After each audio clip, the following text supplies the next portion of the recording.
Olá, muito bom dia, aquele abraço, segunda-feira, estamos começando mais um programa TVI News pela nossa TVI, canal 24.2 da sua operadora TV Cabo, aqui para o sul da Bahia. Muito obrigado pela grande audiência de Itabuna e Ilhéus, obrigado mesmo.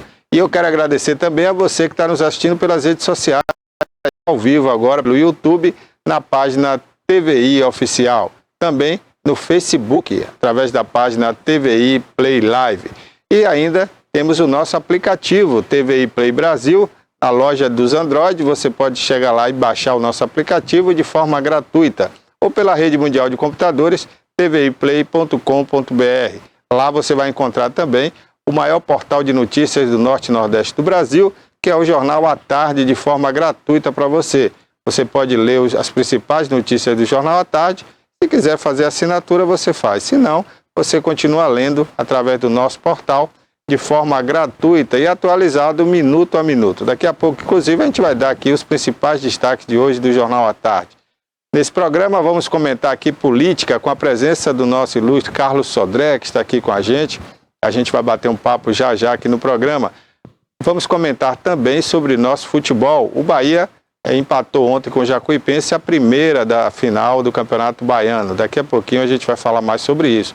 Vamos falar também sobre a seleção brasileira, que decepcionou no primeiro amistoso pós-Copa e sem um técnico fixo. A gente vai falar sobre esse assunto porque ouvimos o presidente da CBF, Edinaldo Farias, né, ex-presidente aqui da Federação Baiana também, nosso baiano, querido Edinaldo, que agora é membro também do Conselho da FIFA. E ele falou que o desejo dele e da CBF, claro, é trazer o técnico do Real Madrid. Então a gente vai comentar isso daqui a pouco aqui no programa, porque tem muitas controvérsias e a imprensa especializada, né, do sul e sudeste do Brasil querem o Diniz, que está treinando o Fluminense. Está aqui com a gente também a Bárbara Oliveira e a Maria Antonieta, jornalistas que vão fazer esse programa comigo. Bom dia, Antonieta. Bom dia, Barbosa. Bom dia a todos. Bom dia, Bárbara. Bom dia, Barbosa. Bom dia a todos que estão acompanhando o TVI News. Bom dia, Carlos Sodré. Prazer tê-lo aqui. Bom dia, meu caro Barbosa Filho. Bom dia, querida, desde sempre amiga Maria Antonieta.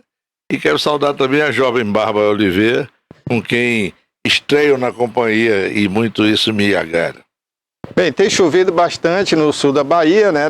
Desde a última sexta-feira. A gente falava aqui na previsão do tempo. E essas chuvas que vêm caindo, não só em Itabuna, Ilhéus, mas também em Maraú, Itacaré, toda a região aqui sul da Bahia. A previsão é que essa chuva aí perdure mais um pouquinho, mas aos poucos, né, vai se dissipando.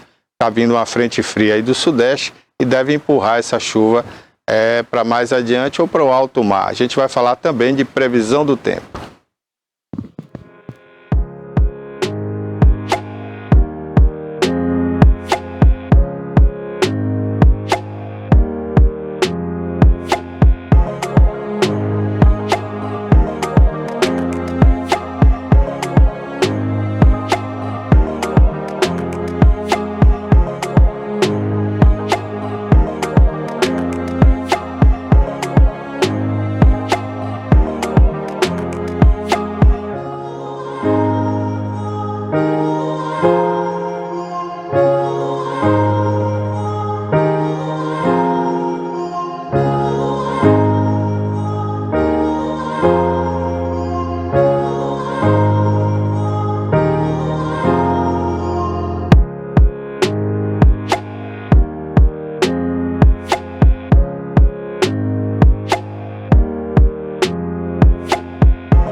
Conferimos aí algumas das principais cidades aqui do sul da Bahia, né? A previsão do tempo, lembrando que para Itabuna e Ilhéus, nos próximos 3 dias, a previsão é de sol forte, céu azul de brigadeiro. Não vai mais chover essa semana, pelo menos nos próximos 3 dias, segundo o Serviço de Meteorologia do Climatempo.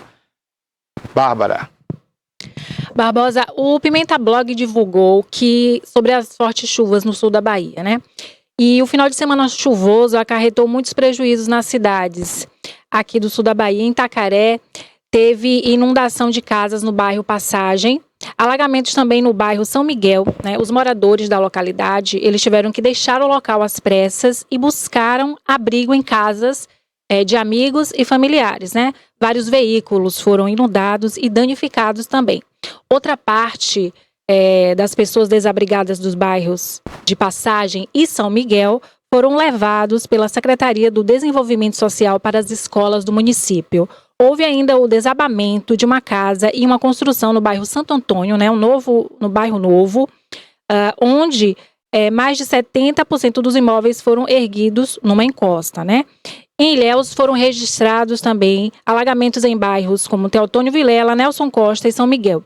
E no centro da cidade, além de deslizamento de parte de uma encosta no Alto Nerival. Em Camamu, também, Barbosa, choveu 65 mililitros em 24 horas. De acordo com o Instituto Nacional de Meteorologia, foram registrados pontos de alagamento em diversos bairros. A parte de uma igreja desabou e ainda bem que não teve feridos. Tá aí o resultado das chuvas, né? Ok. Bom, vamos aproveitar a presença do nosso querido Carlos Sodré, ilustre Carlos Sodré, né?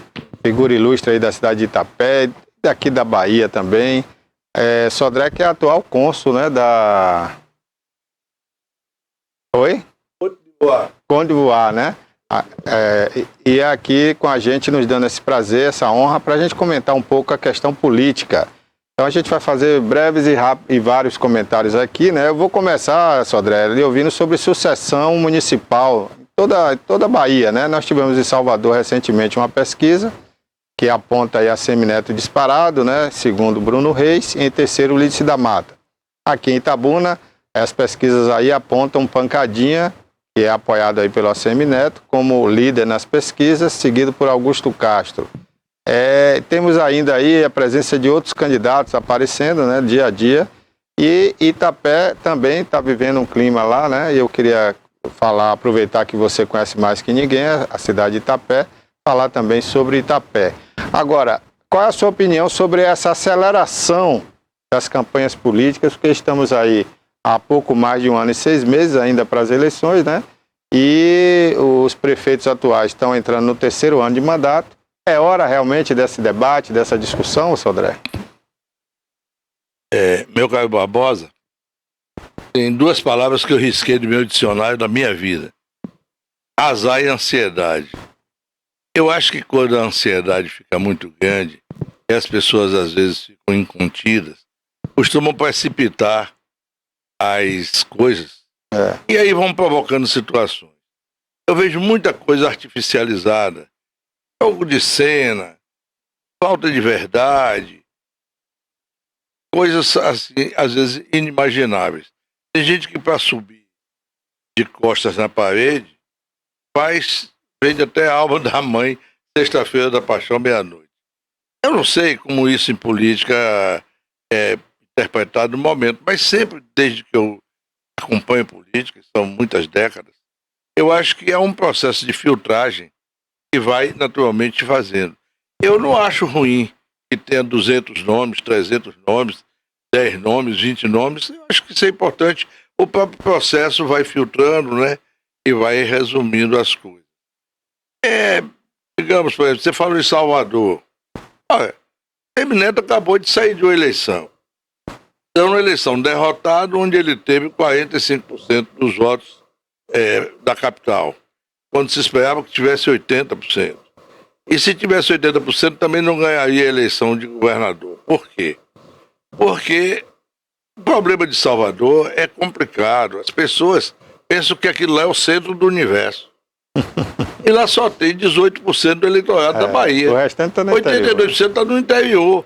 Fazem os cálculos sem levar em conta isso. Eu sabia que Jerônimo ia ganhar a eleição. Eu disse isso, está publicado, está registrado. Antes da eleição eu disse praticamente o que ia acontecer. Deu uma entrevista aí para um blog aqui de Itabuna e ficou registrado. A gente que veio de longe sabe como é que isso acontece. A Semineto não tinha capilaridade nenhuma no interior. É verdade. O Helder Rui Costa tinha uma presença em todos os municípios com obras. Na hora que botasse a mão no ombro do seu candidato, isso ia pesar e ia valer. Né? Então a Semineto está lá em Salvador, onde ele teve 45% dos votos, numa boa situação. Eu acho que se o Bruno Reis divulga isso, é como se estivesse querendo fazer um agrado a Semineto, ou ele está jogando a toalha previamente. Porque não é assim que a coisa toca lá. Inclusive, como governos são muito lerdos e pouco competentes para vender o produto daquilo que realizou, a quantidade de obras realizadas por Wagner Rui em Salvador é igual a de Semineto, em alguns casos maior. Mas não é isso que aparece. O que aparece é que foi a Semineto que fez tudo. E é sempre assim onde tem uma prefeitura. Veja as obras que estão sendo feitas em algumas cidades, inclusive da nossa aqui em Itabuna. O governo do Estado, mas fica parecendo que é o prefeito. Então é natural que a Semineto tivesse essa exponencialidade. E isso se refletisse, vamos dizer assim, no começo da campanha eleitoral. Quando a verdade foi aparecendo, Jerônimo, que tinha 9% contra 60% de Semineto, ou a Semineto tinha 60% contra 9% de Jerônimo, isso foi diminuindo. E nas vésperas da eleição, do primeiro turno, já apontaram que Jerônimo estava na frente. Eu cheguei a dar uma entrevista dizendo: Jerônimo está com a mão na taça e perdeu por 0,45% de ganhar no primeiro turno. No segundo estava confirmado. Então, eu estou dando só esse exemplo de Salvador, como um introito aí da abordagem que você colocou. Certo. Por falar em Salvador, o Jerônimo, né, rapaz, recebe aí, cai no colo dele, né? Fruto do trabalho de Rui Costa, que para mim, até que prove o contrário, foi o melhor governador de todos os tempos para a Bahia. Porque ele não foi um governador só para Salvador, como foi a ACM, como foi César Borges, Paulo Souto. Não, ele foi um governador para a Bahia, trabalhou em todas as regiões da Bahia. E em Salvador, ele está deixando uma obra que é obra para 100 anos, que é a nova estação rodoviária de Águas Claras, né? O metrô que vai chegar até lá e já passa por Cajazeira. Uma região que era sofrida, né? Uma região que era sofrida. Hoje, com essa revolução urbana e essa mobilidade que vai dar essa nova estação rodoviária, vai fazer com que aquela região seja mais beneficiada, né? Com transporte de alto nível, com metrô, com BRT. Então, realmente, o Jerônimo, né, rapaz, esse ano ele não vai trabalhar, só inaugurando obras que Rui deixou por aí, né? Deixa eu lhe dizer uma coisa. Santo Agostinho dizia que quem vem depois tem que ser melhor do que quem vem antes. Também acho. E a gente, às vezes, não tem uma memória fraca num país de memória curta, né? Mas veja, por exemplo, Rui é produto do que Wagner plantou. Mas Wagner não deixou obra para inaugurar. Calma, né? Não, mas coisas iniciadas, andadas, recursos e tal, e coisas iniciadas, mas plantou. A base, né? Plantou e outra coisa, deu a Rui proeminência, deu a Rui protagonismo, colocou na coordenação dessas coisas todas. E ao final, Rui foi feito governador, quando ninguém acreditava do ponto de vista da análise na fase pré-campanha que ele pudesse ganhar e ganhou. Mas veja você, aí Rui vem e executa. E o que não concluiu está sendo concluído agora. Você quer ver uma coisa importante aqui a ressaltar? Eu faço questão de chamar a atenção disso.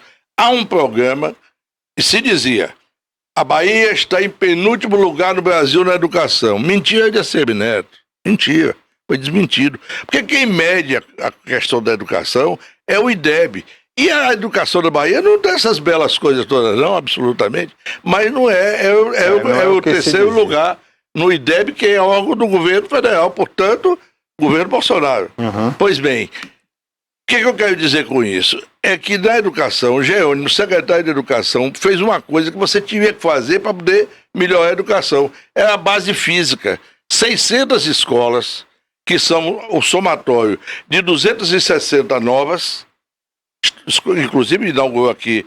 Aqui em Ilhéus, Aqui. Não, mas está fazendo em cidades como Itapé escolas maiores do que talvez até a necessidade local, quem sabe, e é bom que seja assim, novas, são 260. E 340 escolas readequadas para que as 600 sejam objeto de educação praticada em regime de tempo integral.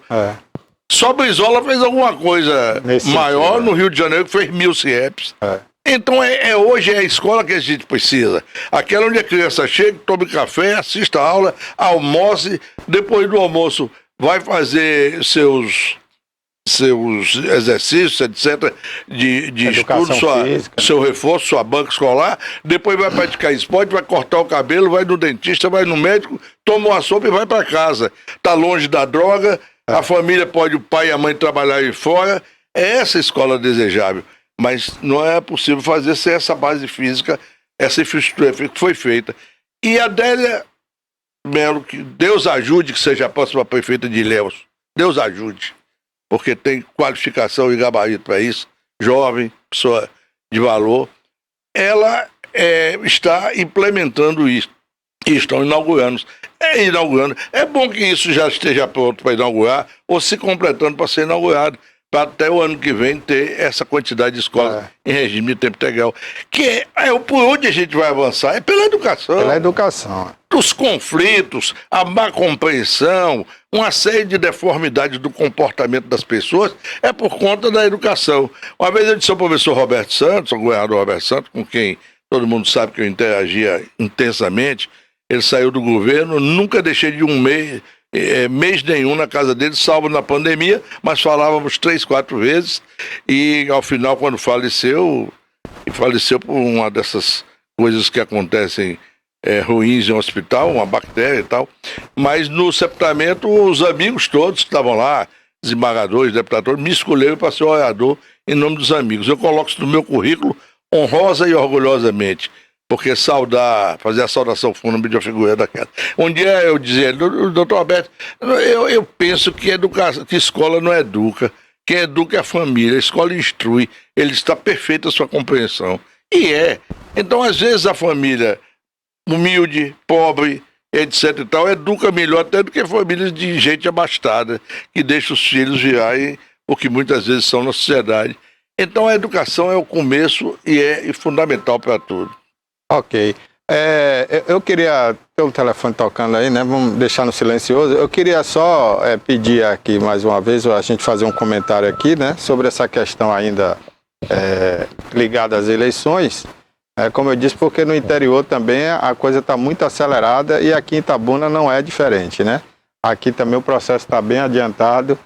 O que está aparecendo de candidato aí não está no gibi. Beleza. Gente que já foi prefeito não fez nada e está querendo voltar. Como é que você vê isso tudo aí? Eu não sei quem é prefeito que já foi e não fez nada e está querendo voltar. Agora, eu sei de prefeito que pode estar querendo voltar e que fez muito. Sobretudo se você comparar. Porque sabe o que acontece? A gente vai perdendo a memória das coisas. Mas eu vejo aí o seguinte, um quadro estilhaçado. Você tenta estabelecer uma dicotomia falsa, uma fronteira falsa. Ou reelege o prefeito, ou todo mundo se une, ou reelege o prefeito. Rapaz, o prefeito é um aborto de má sorte que bateu aqui. E ninguém foi lá em Bicaraí para saber como era. Eu devia até ter sido candidato a prefeito, porque eu estava em Itapé, estava mais perto. E eu tenho mais obra carreada e trabalhada em Itabuna do que o governo todo dele, que já está terminando. Que aí eu chamo para o confronto e mostro as obras que eu interferi, que nós, através de CEMI no governo Roberto Santos, trouxemos para Itabuna. Seria bom até você falar, para quem não sabe. Vou falar. Semianel rodoviário, tá colégio polivalente, toda a mudança da rede de energia elétrica de Itabuna, sistema de esgotamento sanitário de Itabuna inteiro, o que se chama hoje de Jardim Primavera, que é a Urbs 1, 2 e 3, 2.100 casas, governo Roberto Santos, batalhão da Polícia Militar, o terreno nós alocamos, fizemos o Centro Social Urbano Elzo Pio de Magalhães, com o terreno doado, que na época o prefeito negou o terreno. Fizemos em Itabuna o cais da Beira Rio, do outro lado da margem direita do rio. Fizemos o primeiro sistema de combate a incêndio, que abrigávamos na CEPLAC 4 carros de bombeiros para naquela atender. Época era com escada Magira e tudo. Fizemos ampliação do Colégio Estadual de Itabuna, que foi uma obra que nós, estudantes, a Dervan, eu, Pedro Federico, as lideranças da época, conseguimos que o Lomanto foi feito. Rapaz, tem um volume de obra feita aqui em Itabuna. Aí você estava falando do projeto dessa estrada. A estrada Ilhéus Itabuna, a duplicação, fomos nós que cuidamos inicialmente de tudo, inclusive o projeto atual é com um traçado daquela época, Roberto Santos. Antônio Carlos entrou, botou no congelador, o que não impediu de Itabuna e a região votar, que sempre votam mal, votar em Antônio Carlos, Paulo Souto e César Borges a vida toda. Itabuna vota tão mal, rapaz. Votava, agora melhorou. Votou muito mal na última eleição. Mas aí eu vou chegar lá depois, eu quero seu comentário sobre isso depois. Mas vamos falar, então tinha já o projeto dessa estrada 649, que o Rui está fazendo Tinha agora. já. Na época era a duplicação Era da a duplicação da 415. Que por ser uma estrada federal delegada ao Estado, o Estado negou por causa de política. E Rui Barroso e Costa foi fazer com recursos da aplicação dos dinheiros não aplicados durante a pandemia, quando ficou impedido de fazer obras. A lucratividade da aplicação do dinheiro está pagando essa estrada, não é? Então, em muito bom momento, até com atraso, grande atraso, porque o trânsito hoje, muitas vezes você tem que viajar em coluna por um até Ilhéus. Não é? E não fizeram nada aí, fizeram um acostamentozinho aí que é para vender calambau, não é para resolver nada. E até causou acidente, que nem sinalização tem. Não, e o pior é que o pessoal está ultrapassando pela direita, né? Usando aquilo ali, que deveria ali ser para um recuo de caminhões e tal, né? Acidentes, estou falando. Entendeu? Agora você falou aí, né, sobre a questão de ter perdido a eleição aqui, o governo do estado, né? Com a diferença, não foi tão grande, né? Mas perdeu. Qual foi a diferença? A maior da história de Itabuna. Mas já houve derrotas assim? Não, né? senhor, nunca. Mas o que é que você acredita? Primeiro turno, calma, eu chego lá. Calma, primeiro turno. Quando a CM Neto não ganhou em 80 municípios da Bahia, ganhou em Itabuna, por 9 mil votos. Um mês depois, nada aconteceu na face do globo. Nada aconteceu de diferente, salvo você constatar que o Jerônimo, que não ganharia, já ganhou o primeiro turno, quer dizer, não ganhou no primeiro turno, mas ganhou o primeiro turno. Né? E no segundo turno, a Semineto não ganhou em 60 municípios, mas ganhou em Itabuna por 28 mil votos, 3 vezes mais. No segundo turno a diferença foi Como mais. É que ele votou mal? Porque não votou, quer dizer, votou na contracorrente de uma realidade que estava se desenhando. Qual é a realidade? Que a vitória assim, de um candidato ligado ao governador Jerônimo, que seria governador. A melhor coisa que Itabuna tem que fazer, rapaz, é esquecer tua diferença e a minha, a de Antonieta, de Bárbara com alguém, com A, com B, com C, e pensar em Itabuna. Que aqui o grande mal daqui é olhar para o umbigo e para o bico do sapato. As pessoas não olham para o horizonte. Conquista já passou em Itabuna em muita coisa há muito tempo. Juazeiro está passando. Itabuna hoje é a 8ª, já foi a 3ª. Já foi a 3ª. No IDEB, por exemplo, já foi, era 6º, foi a 7º, foi pro 3º, já voltou pro 6º.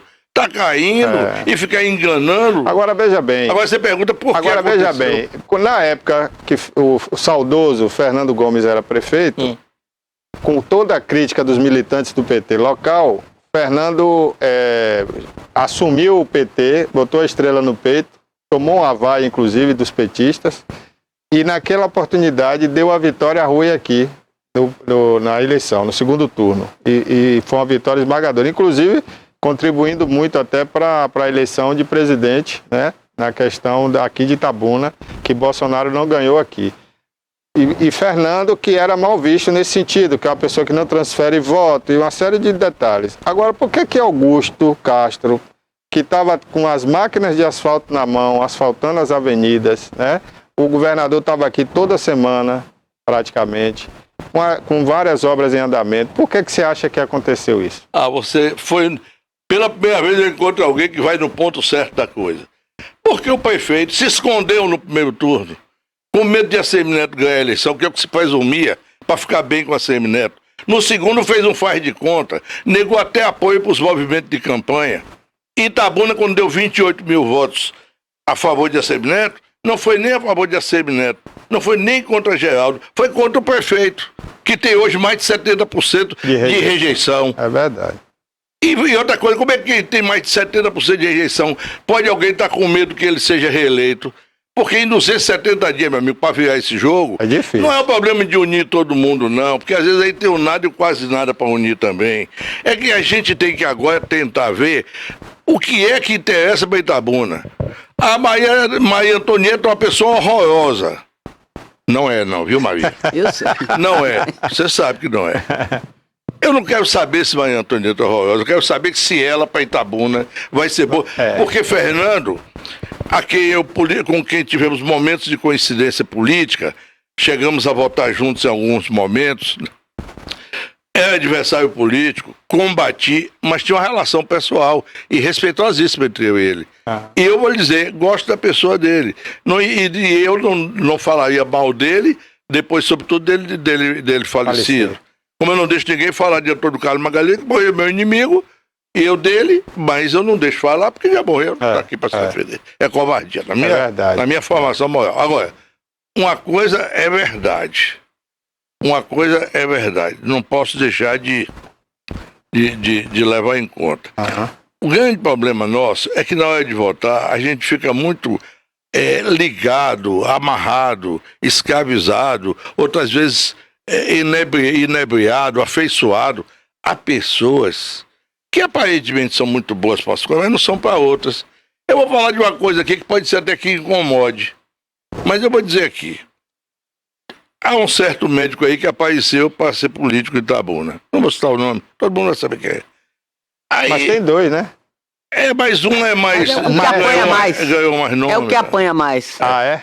Nem sei. Aí eu só digo assim, abre a boca e diz que não quer assunto com político. Como é que você vai ser candidato e não vai conversar com político? Só em você falar isso, já assinou seu atestado de óbito prévio. Não vou nem comentar mais nada.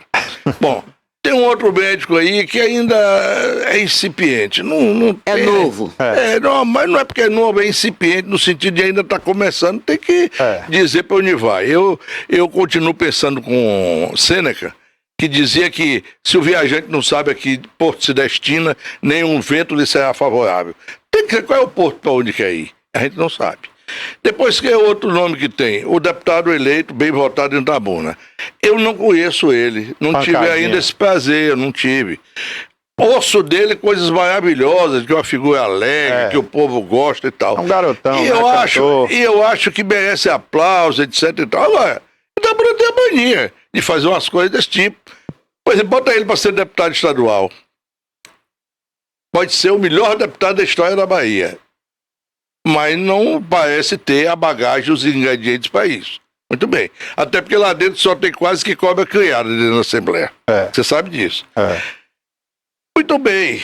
Aí você pega agora e bota para ser prefeito, que é outra coisa diferente, que é gerir, fazer a gestão de um município com 40 anos de atraso. Mas ele estava vereador, não tem alguma experiência, não? Não, porque também vereador é um tipo de experiência diferente de ser prefeito. E 1 ano e meio não deu nem para ele conhecer o e você tem que ver a embocadura, etc.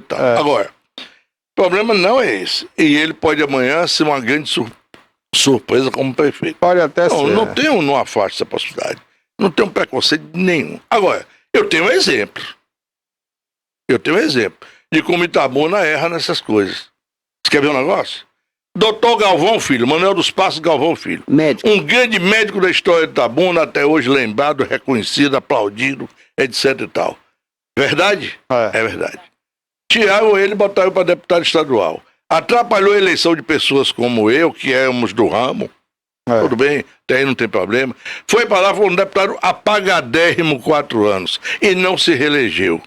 E depois nem medicina ele pôde se restabelecer em Itabuna, foi para Eunápolis e sumiu do radar.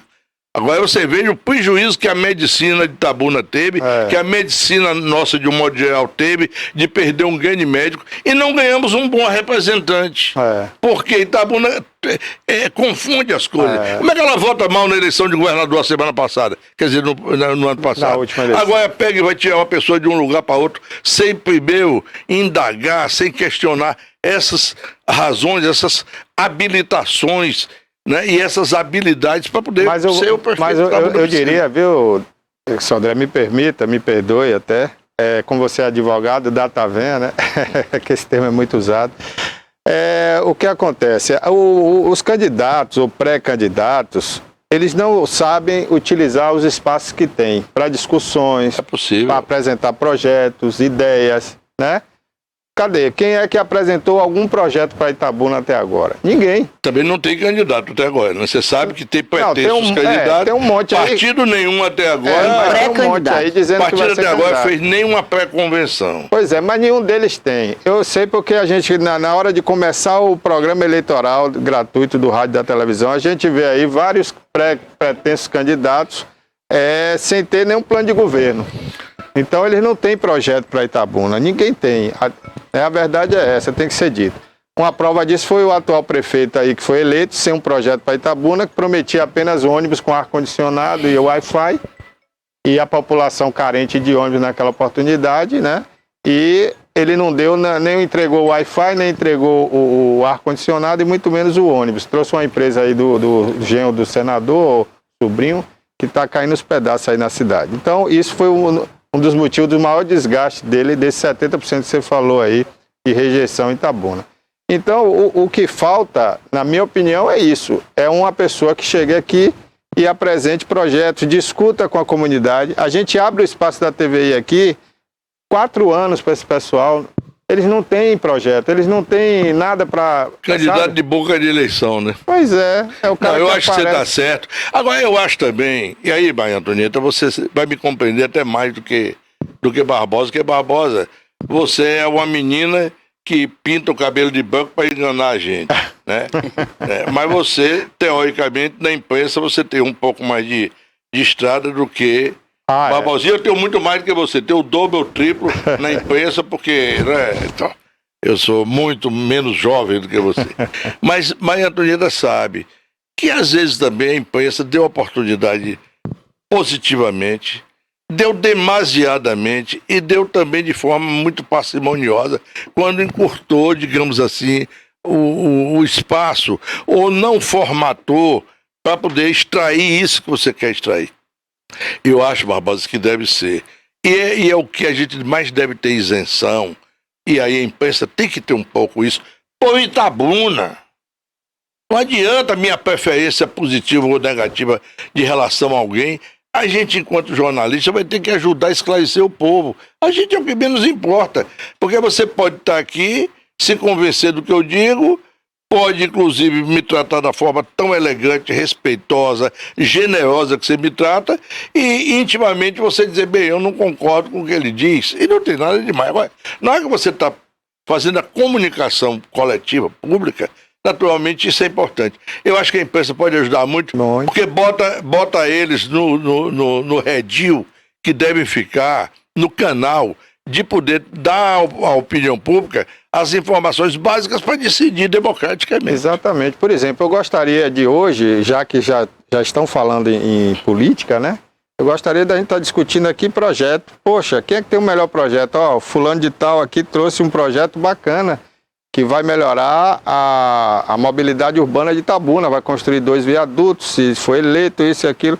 De que forma vai construir? Porque não é só falar, né? De onde vai trazer? De onde vai trazer o recurso e tal. Então a gente debater isso aqui com a sociedade. O outro candidato diz que não vai fazer o viaduto porque não é bom por isso ou por aquilo, mas vai despoluir o Rio Cachoeira, vai fazer uma grande avenida em Itabuna e tal. Então era esse tipo de projeto que a gente gostaria. Claro. Né? E hoje o que é que a população quer? A população quer que o atual prefeito resolva o problema da água, que eu não sei por que ficou tão ruim ultimamente. A gente teve aí anos passados, né, que não tinha barragem lá de Suaté, inclusive leva o nome do seu pai, né, uma homenagem do governador. A gente não tinha aquela barragem. Aí a gente ficava aflito. Nossa, se o sol esquentar, vai beber água de onde? Salgada de novo, né? Mas hoje a gente tem aquela barragem lá, que, salvo engano, são 200 milhões de litros, né? Não, 98. 98 milhões de litros a capacidade ali, né? Até o sangradouro, né? Então, Mas corre normal. Pois é, muita água. Então, qual é o problema de estar faltando água hoje em Itabuna? E a gente não sabe, a Imasa não esclarece claramente pra gente. Às vezes diz que é uma adutora que quebrou, que furou, que vazou. Outra hora é o cabo que roubaram numa determinada localidade, né? Uma série de problemas, mas que outrora não acontecia. Então isso aí, aliado ao problema do transporte urbano, que são os maiores problemas, é o gargalo do dia a dia, né? O cara levanta de manhã, vai trabalhar, não tem transporte. Vai lavar o rosto para ir trabalhar, não tem água. Então isso realmente é um dos motivos aí desse desgaste grande. Agora, fora isso, a gente queria discutir coisas grandes para Itabuna. Você falou aí, Vitória da Conquista, tem muita gente lá, inclusive, que já nos assiste, eu quero agradecer. Está 30 anos na frente de Itabuna, porque acreditou num projeto, que ali era um projeto, né, de desenvolvimento para a cidade, e esse projeto foram de 3 mandatos seguidos, né, do médico, e lá e um sucessor desse médico, né, que era do PT. E aqui eu não estou falando que era do PT ou do Aldo, pode ser qualquer partido, é o que ele falou aqui. O que interessa é o projeto para a cidade, é o que a gente pode tirar de melhor para a cidade desenvolver. E é isso que falta, na minha opinião, entendeu, Carlos? Você falou em 3 coisas aí. Você falou, por exemplo, da questão da água. É o dia a dia, né? Que isso é para o prefeito resolver. Eu conheço isso de perto, né? Eu sei os índices que tenho. Quando Geraldo Simões foi prefeito, deixou 98% de atendimento, tá bom, né? No outro período, quando houve a primeira crise hídrica, foi que ele começou a cuidar da barragem. E foi quem fez a luta da barragem. Foi quem fez. Mas lá só se completaria isso. E as pessoas dizem, mas não fez nem adutor. Há uma ignorância enorme sobre isso. Não tem nada a ver. Tem até engenheiro outro dia que estava tratando desse assunto, já se falou até para algum cargo aí, e que para mim é uma decepção quando disse isso. Não sabe. Eu já até falei aqui. A barragem lá foi feita com alguns propósitos. Acumular água para servir basicamente a Itabuna. A outro propósito, para regular a vazão, e por causa dela, Itabuna não está destruída pela enchente de 2021, por exemplo, não é? Que não foi maior do que a de 67, mas foi muito grande. E não foi maior graças a ela. Exato, não, ela tinha destruído Itabuna em quase 2/3, se não tem ela. Bom, e outra coisa, 2 anos subsequentes, a valentia de Rio, que não tinha no passado, está sendo do Salgado. Eu estou dizendo aqui agora, você anote isso, se ele não vai precisar um dia fazer uma barragem para o Salgado também, lá para cima de Firmino Alves, para algum lugar, para fazer regulagem de vazão. Porque o Rio Salgado entra em Itapé, se junta com o Colônia, ali 1 quilômetro acima. Pouca gente de Itabuna sabe que é ali que nasce o Rio Cachoeira. É ali que não é? Mas ele está contido, o Rio Cachoeira, 6 quilômetros atrás, pela barragem no seu grande volume, quando esses mais de 90 milhões de metros cúbicos de água ficam retidos. Mas ela veio para cá, e por ali ela foi construída no lugar ideal, apropriado, que chega em Ferradas numa situação de não precisar adutora.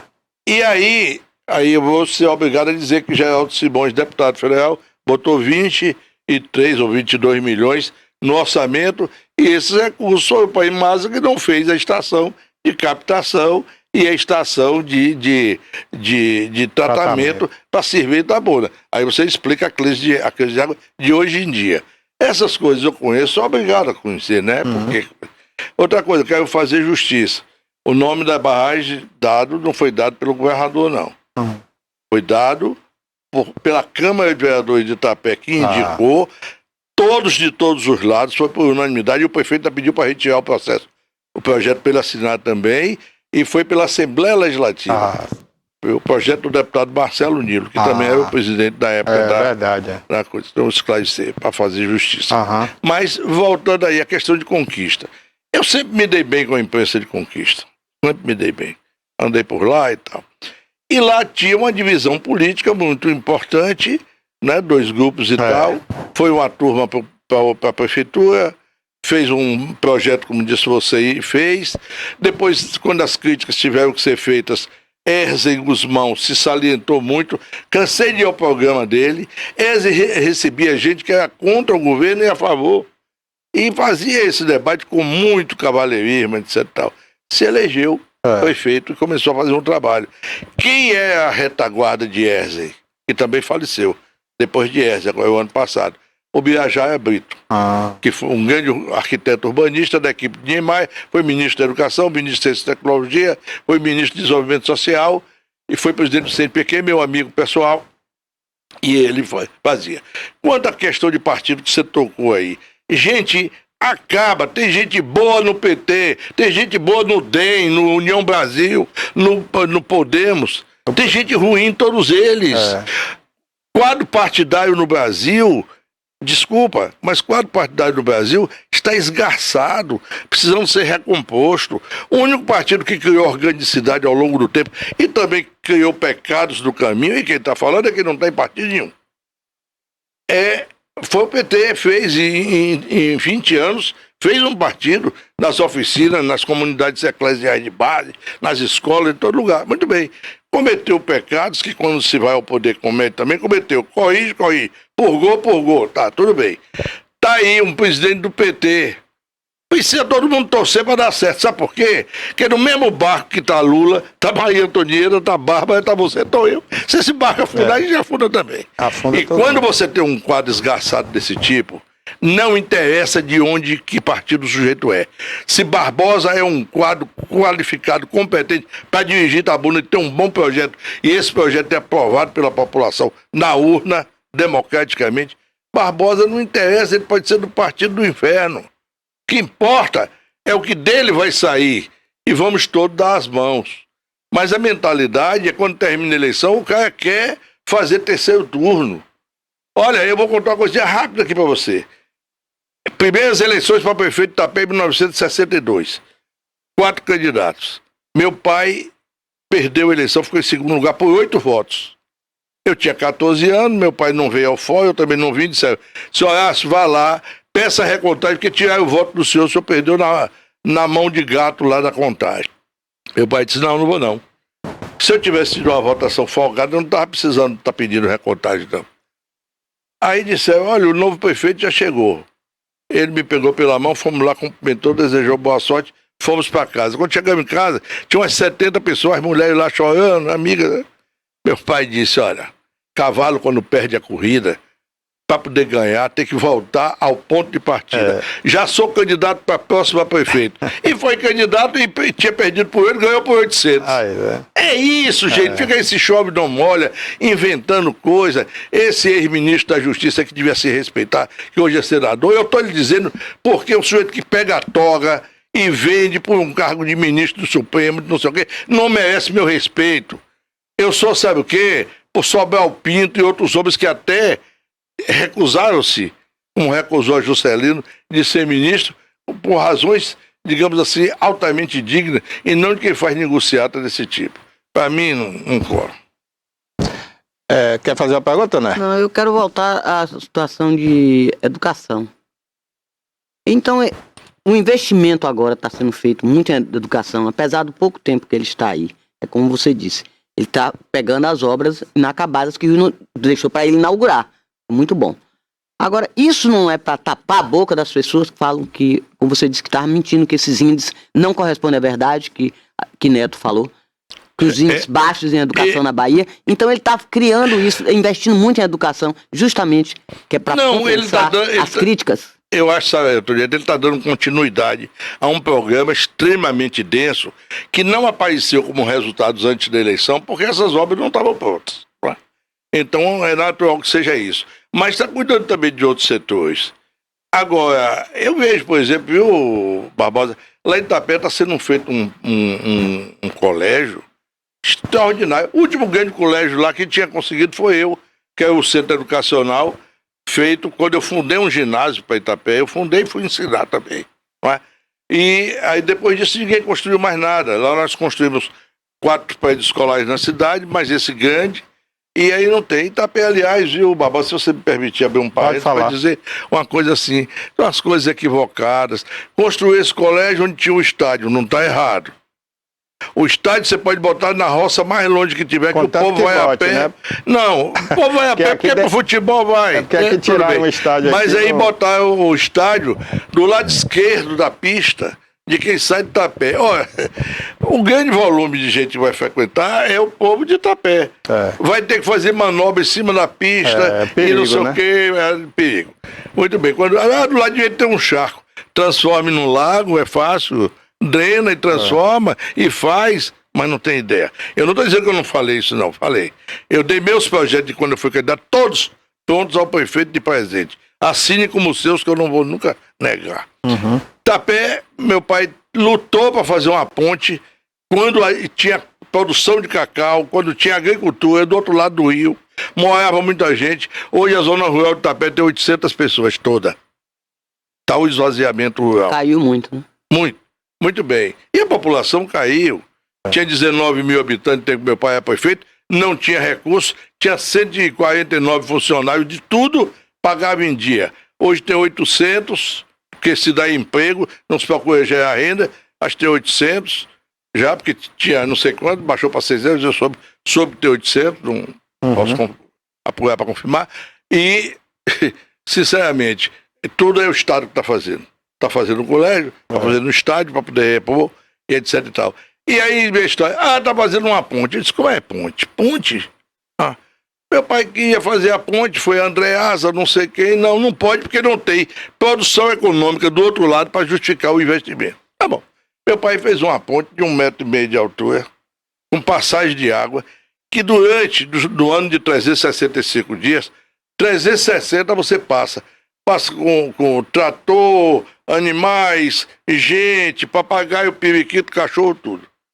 Passa numa boa, tranquilamente. Não foi só essa, não. Fez 4, fez 3 no município. A menor é essa, com 120 metros de extensão. E fazia em poucos dias. Com recurso próprio, sem um tostão de ninguém. Muito bem. Nesse mesmo lugar, um pouco adiante, vai fazer uma ponte de 17 bilhões. Para quê? Depois que você não tem mais nada do outro lado? Peraí.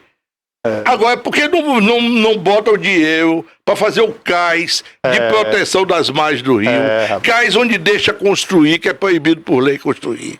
Inclusive embelezando a cidade, né? Para fazer uma beira de rio a mais linda do sul da Bahia. Sempre defendi isso, mas não quero ver. Ali onde você, dia de domingo, vai visitar, onde uma pobre senhora torre um amendoim e mande o filho levar para vender e todo mundo faz renda. Mas a cultura do emprego, que domina a cabeça daqui de Itabuna, de Itapé, de todo canto, é o que faz a gente... E esse negócio de emprego, viu? Cidades, assim, pequenas como Itapé, então vive só em torno da prefeitura, né? Claro! Emprego, só em torno da prefeitura. Não vem nenhum investimento. Isso. É o Fundo Rural na porta do banco, que hoje não é mais Fundo Rural, né, que é o aposentado, e a prefeitura.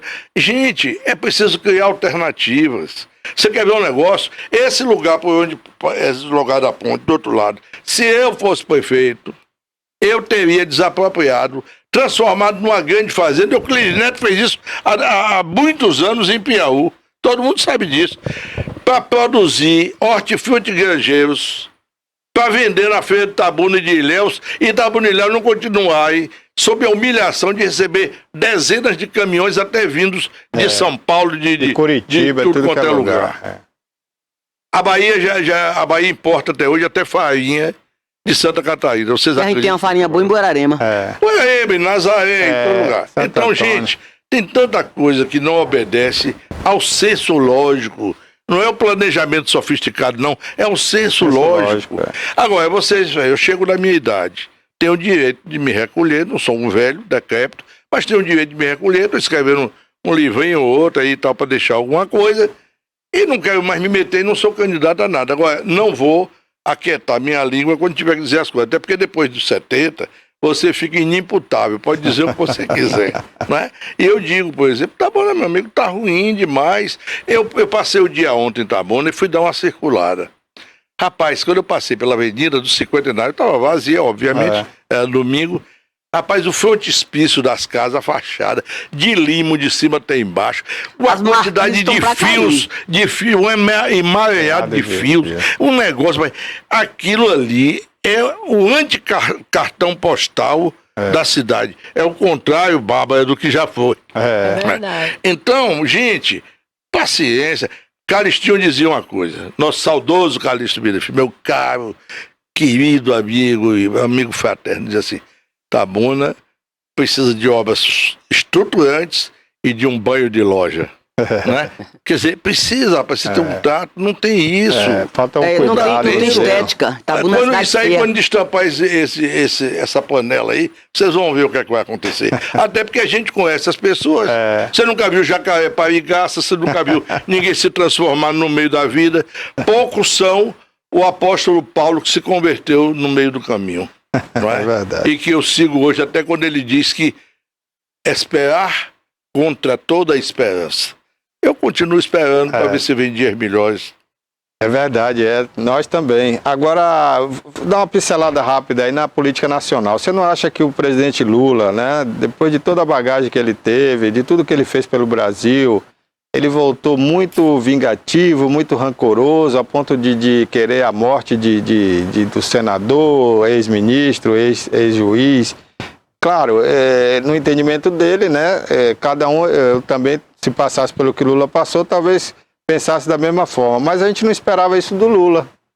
Aquela figura bonachão. Pode até pensar, mas não dizer publicamente, né? Tudo bem, deixa eu falar uma coisa. Eu não vou mudar meu nome, nem negar a minha história, deixando de dizer o que eu penso. Barbosa, você disse assim, até eu faria. Qualquer um queria se você vingar, não podia fazer. Eu não podia fazer, ele não podia fazer. O não que ele podia disse, falar como ele falou publicamente. Calma, Maria, repare bem. Não, não é que ele não pudesse fazer. Estão tirando do contexto por má fé. O que ele disse eu ouvi. Ele disse que quando estava na cadeia, ele disse que faria o que faria com Sérgio Moro. Usou uma palavra feia. Aí, qualquer um de nós naquela circunstância faria. É preciso ser Jesus Cristo, que também um dia teve seu momento de ira e expulsou os vendilhões do templo sob chicote. Peraí, eu acho que ali compreendia-se. Dizer onde disse depois foi uma coisa intempestiva, um ato falho, que eu censuro e está errado. Agora, tirar isso do contexto para fazer má fé já é uma coisa. E outra coisa, não vai se santificar um sujeito que foi juiz de uma apuração, que quando ganhou notoriedade nacional, isso estava respaldado por um esquema que vinha do Departamento de Justiça americano, passando por Febraban, por grande imprensa brasileira, por tudo, para fazer aquela vergastação no PT e Lula. E eu não estou dizendo que não tinha culpa neles, não é essa. A tese não é essa. Mas que depois, quando virou capa de revista, fantasiado de Superman, se envaideceu, ensandecido, achou que era o 30 de fevereiro e que podia fazer negociata, tipo, vou requentar o depoimento de Palocci entre o primeiro e o segundo turno para prejudicar a eleição de Haddad. O juiz não pode ter esse papel em nome de nada. Nem de Deus tem direito de fazer isso. Porque juiz é juiz. Bom, para trocar isso por uma vaga de ministro do Supremo com uma escala técnica no Ministério da Justiça. Para mim, acaba ali o juiz. Se vocês soubessem sobre Dallagnol, o que eu sei, e vou dizer, pouca gente sabe o que eu sei. E por que é que eu sei? Não me pergunte assim. Mas diga aí pra gente que eu não sei. Não, eu tenho algumas pessoas que eu conheço e que o assunto tal. Rapaz, vou dizer pelo alto e por cima. Ele pegou milhares de processos que tinha lá, congelou para botar foco em cima de Lava Jato, que dava naturalmente notoriedade. O Lava Jato errou muito, foi? Outra coisa, quando Augusto Aras chegou na Procuradoria-Geral da República, matou esse esquema que tinha outros ingredientes, que quem tem que dizer é ele, não sou eu, que eu não estou autorizado a dizer. Entendeu? Mas que houve. E aí houve também isso. Resultado, gente, fizeram na vaidade, fizeram os processos mal feitos. Agora vamos falar mal do Supremo Tribunal Federal? É igual a torcida do Bahia. Quando marca um pênalti direito, correto, contra o Bahia, o juiz é ladrão. Quando o juiz rouba um pênalti pro Bahia, eu aplaudo o juiz.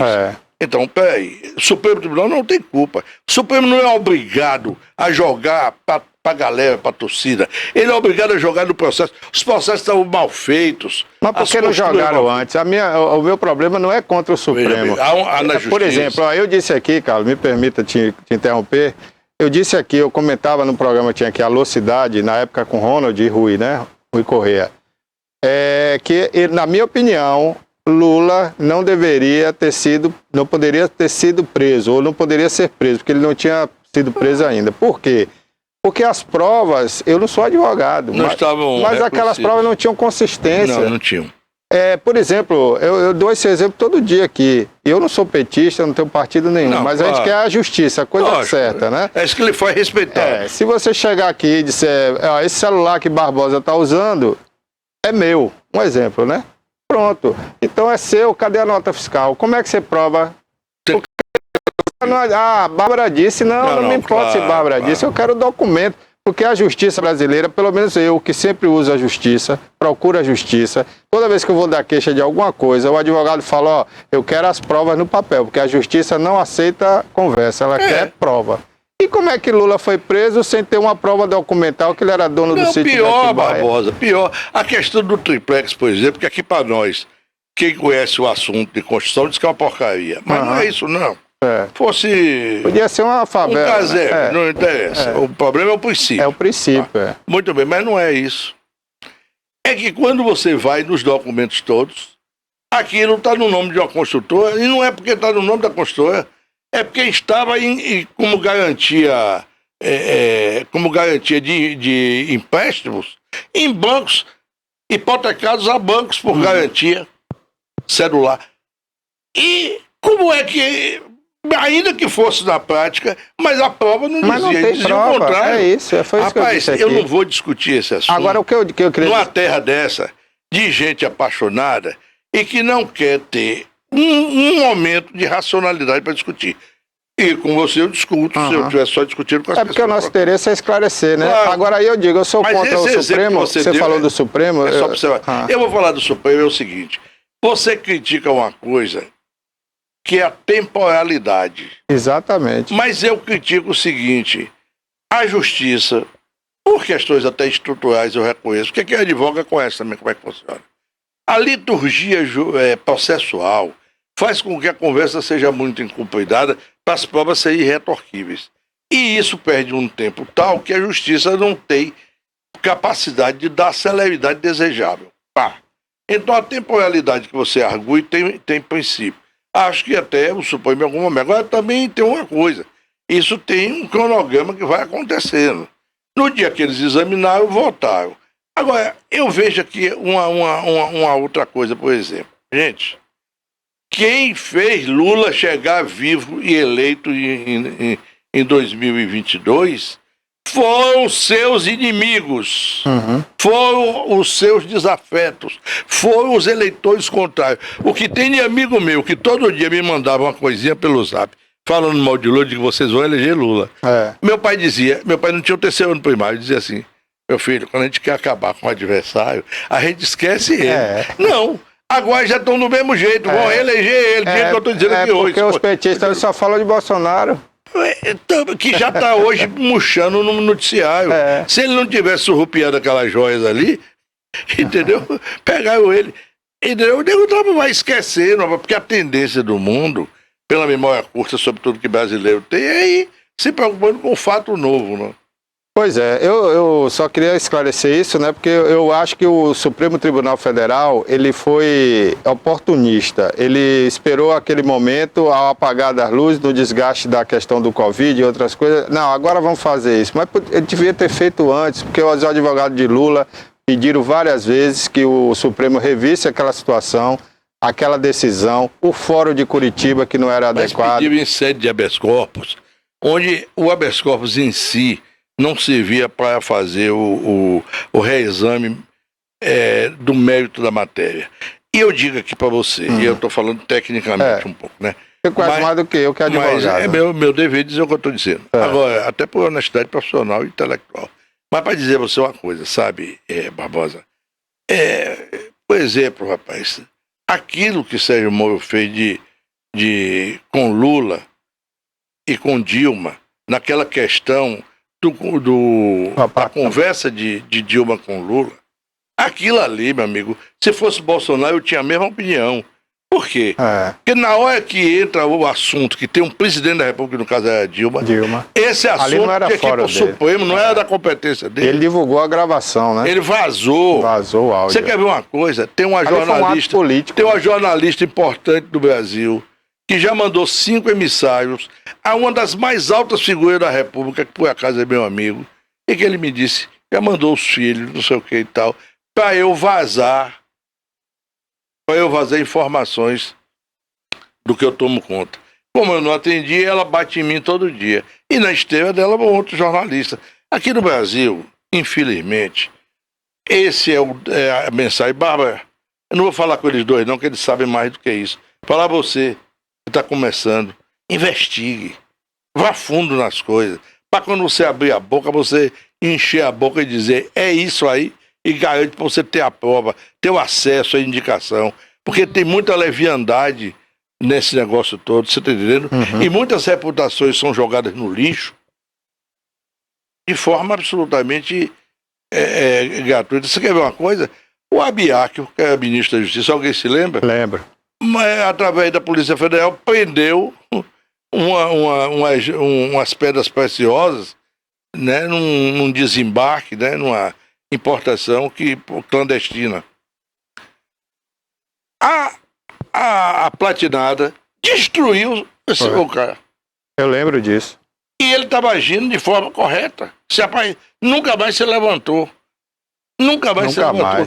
Tem um ex-ministro da Justiça da Saúde, que lá atrás, Alcedi, que disseram que ele tinha feito, porque ele, veja bem, ele estava pegando uma experiência de Brizola no governo do Rio para adaptar.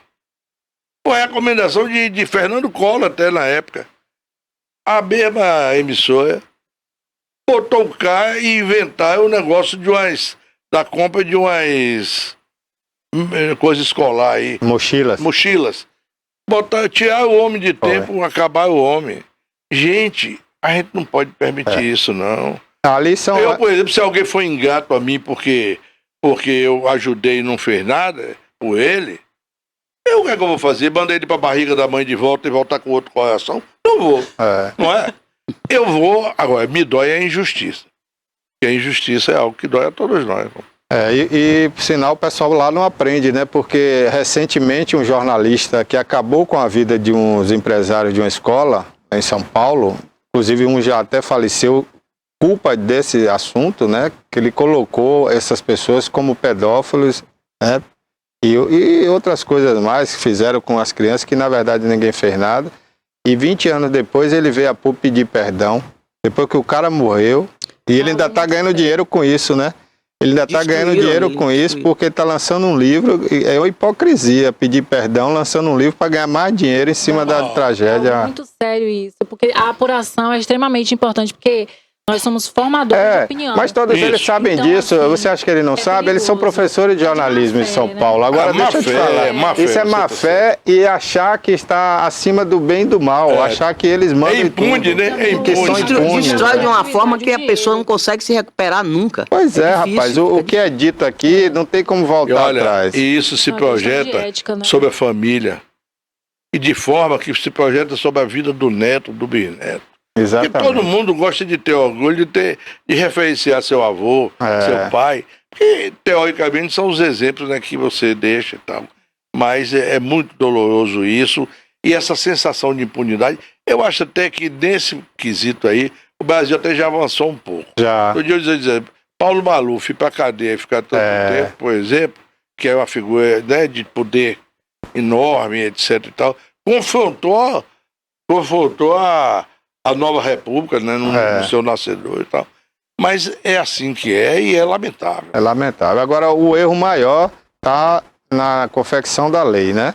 Os deputados que vão para lá, muitos de má fé mesmo, uns porque são semi-analfabetos, outros porque vai na má fé mesmo, e faz a lei cheia de brecha, cheia de vírgula. Porque, na verdade, eles não fazem a lei. Eles pegam juristas para fazer para eles, mas eles vão lá e metem o dedo e... Você sabe disso, que você tem convive até jurista que se presta a alugar a sua capacidade para fazer mal feito. Agora, o que há também é o seguinte, por favor, tem homens de bem no Congresso, sabia que tem? Tem. Eu tenho dito aqui. Todo lugar tem, não é? No judiciário também tem. Tem, claro que tem. Tem muitos, não são poucos. E eu conheço vários. Agora, a questão é uma coisa também que precisa observar. Gente, os grandes nomes... Eu vou começar batendo na Revolução de 64 num ponto. Acabar os grêmios de estudantes. É a grande fonte reveladora de lideranças. De lideranças políticas. Bons tempos da UESE. Eu pertenço ao grupo último, talvez, que saiu daquele período. E depois não saiu mais. Olha, a gente começava, menino Bárbara, a fazer projetinho, ia ali, etc. Pergunta a Paulo Lima. se toda vez, Paulinho, se toda vez que a gente viajava, não ia fazer, chegava naquela cidade com embaixada de estudante, a gente tinha coisa de esportes, tinha coisa social e tinha coisa de Política. de política, cultural, etc. Ora, a gente tinha isso como um item cativo na nossa pauta. É verdade. Gente, aí esse povo, você não criou novos líderes. Os velhos foram morrendo, foram saindo da cena por decurso de tempo e tal. O que é que aconteceu? A substituição foi ruim. Os homens que Itabuna perdeu, até alguns homens com alguns pecados e tal, mas que pensavam em Itabuna de forma grandiosa, morreram. E as peças de reposição são essas aí que a gente tá falando. E o pior, viu, Carlos? Outra Deixa a coisa, desejar. os políticos também, né, a partir dessa época, não se preocuparam, não todos, né, alguns sim, mas não se preocuparam nesse projeto de fazer revelações políticas do seu grupo. Sim. É o que a gente vê hoje no PT, por exemplo. contrário, o Wagner eles saiu, travam, deixou o Rui. O Lula está criando. preparando o Rui porque diz que não vai para a reeleição, que o candidato deve ser Rui Costa para presidente da República. Mas poucos fazem isso. Ele Porque... não está dizendo isso aí, não. Não, ele não Pode está até tá dizendo ele mesmo, publicamente. até porque tem outros nomes também. E aí mas deu vai um ser jogo Rui. muito... Rui pegou a estrada. Rapaz, o Rui pegou o maior ministério. E um absurdo que eu vi essa semana, né? Mas provocou ciúmes, né? Eu até queria que fosse fake news essa notícia. Claro. Ele deixou o Haddad 45 minutos numa sala de espera. Peraí, são ministros, são do mesmo governo, do mesmo partido. Consideração. Eu tenho gente muito amiga lá e ninguém me confirmou isso, não. Mas Tomara a questão, que seja falsa admitindo essa que notícia. seja, não pode. Agora, o que eu acho é que estão tentando tumultuar muito. Gente do lado de fora do governo na oposição. Gente que votou no governo, mas que está do lado de fora. E às vezes gente do próprio governo também. E até quando uma frase dessa é maldita, é uma forma de tumultuar. A gente está precisando de um pouquinho de respirar.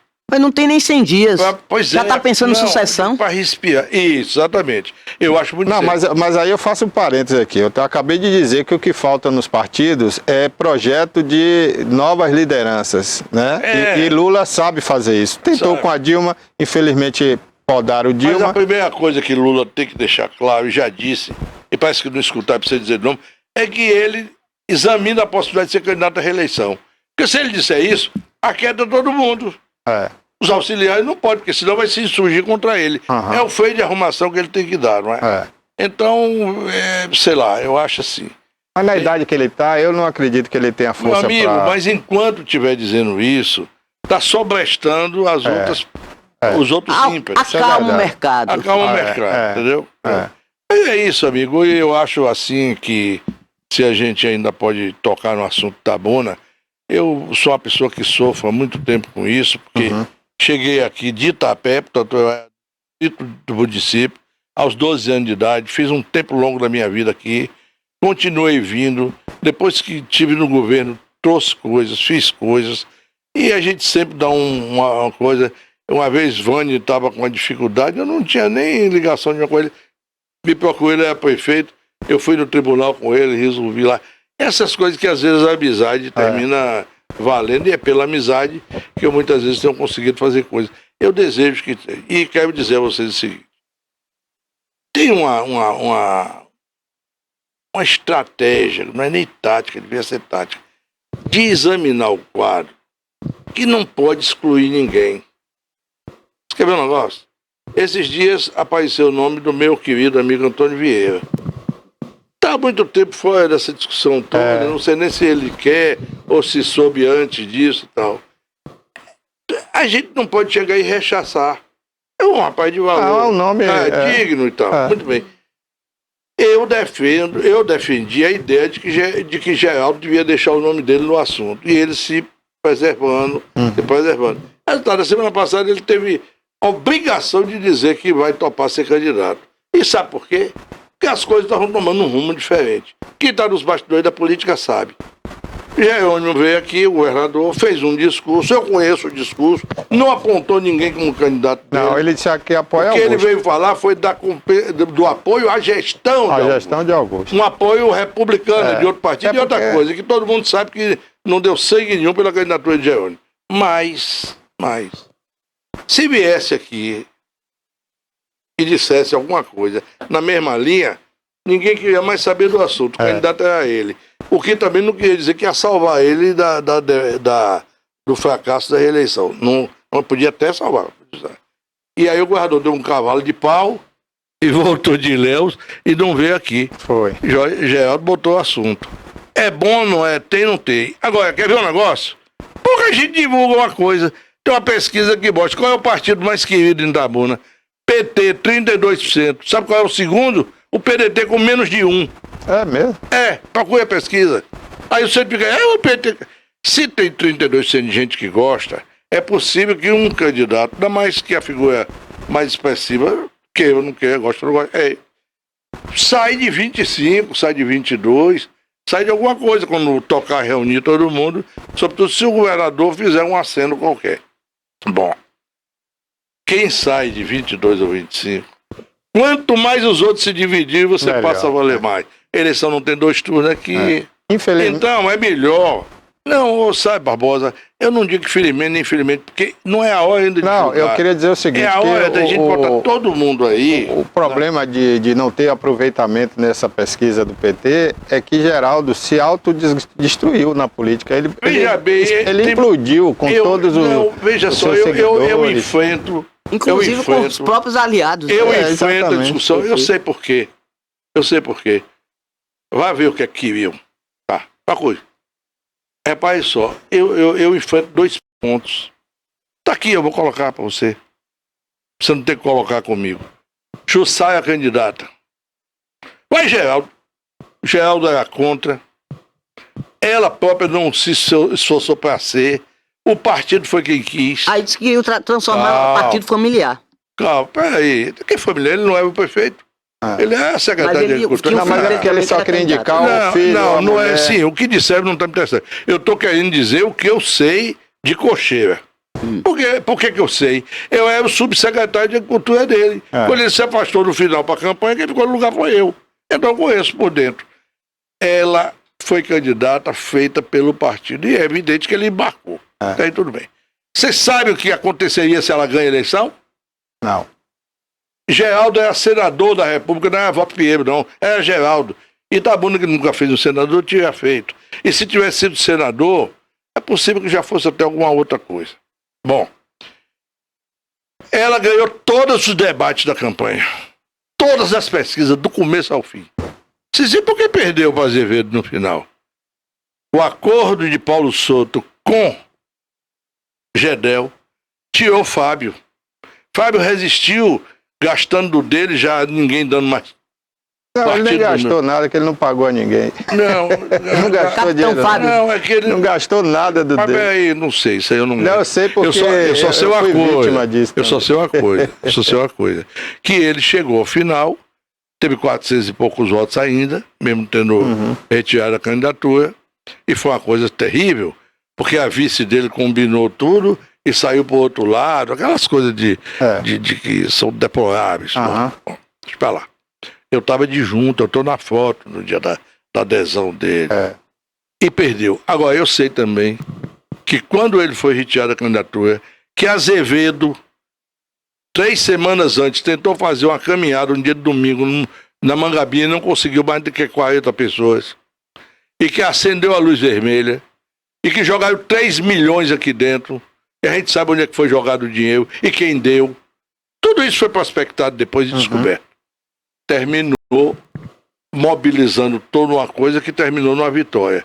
A caminhada de Jussara na véspera da eleição, eu nunca vi nenhuma coisa igual a Itabuna. Me desculpe, eu tenho memória de campanha de Itabuna desde a eleição de presidente de 55, que eu acompanho o movimento de massa de Itabuna, os comícios da Praça Dame e etc e tal, desde aquela época. Eu estou dizendo a você que foi a maior que eu vi.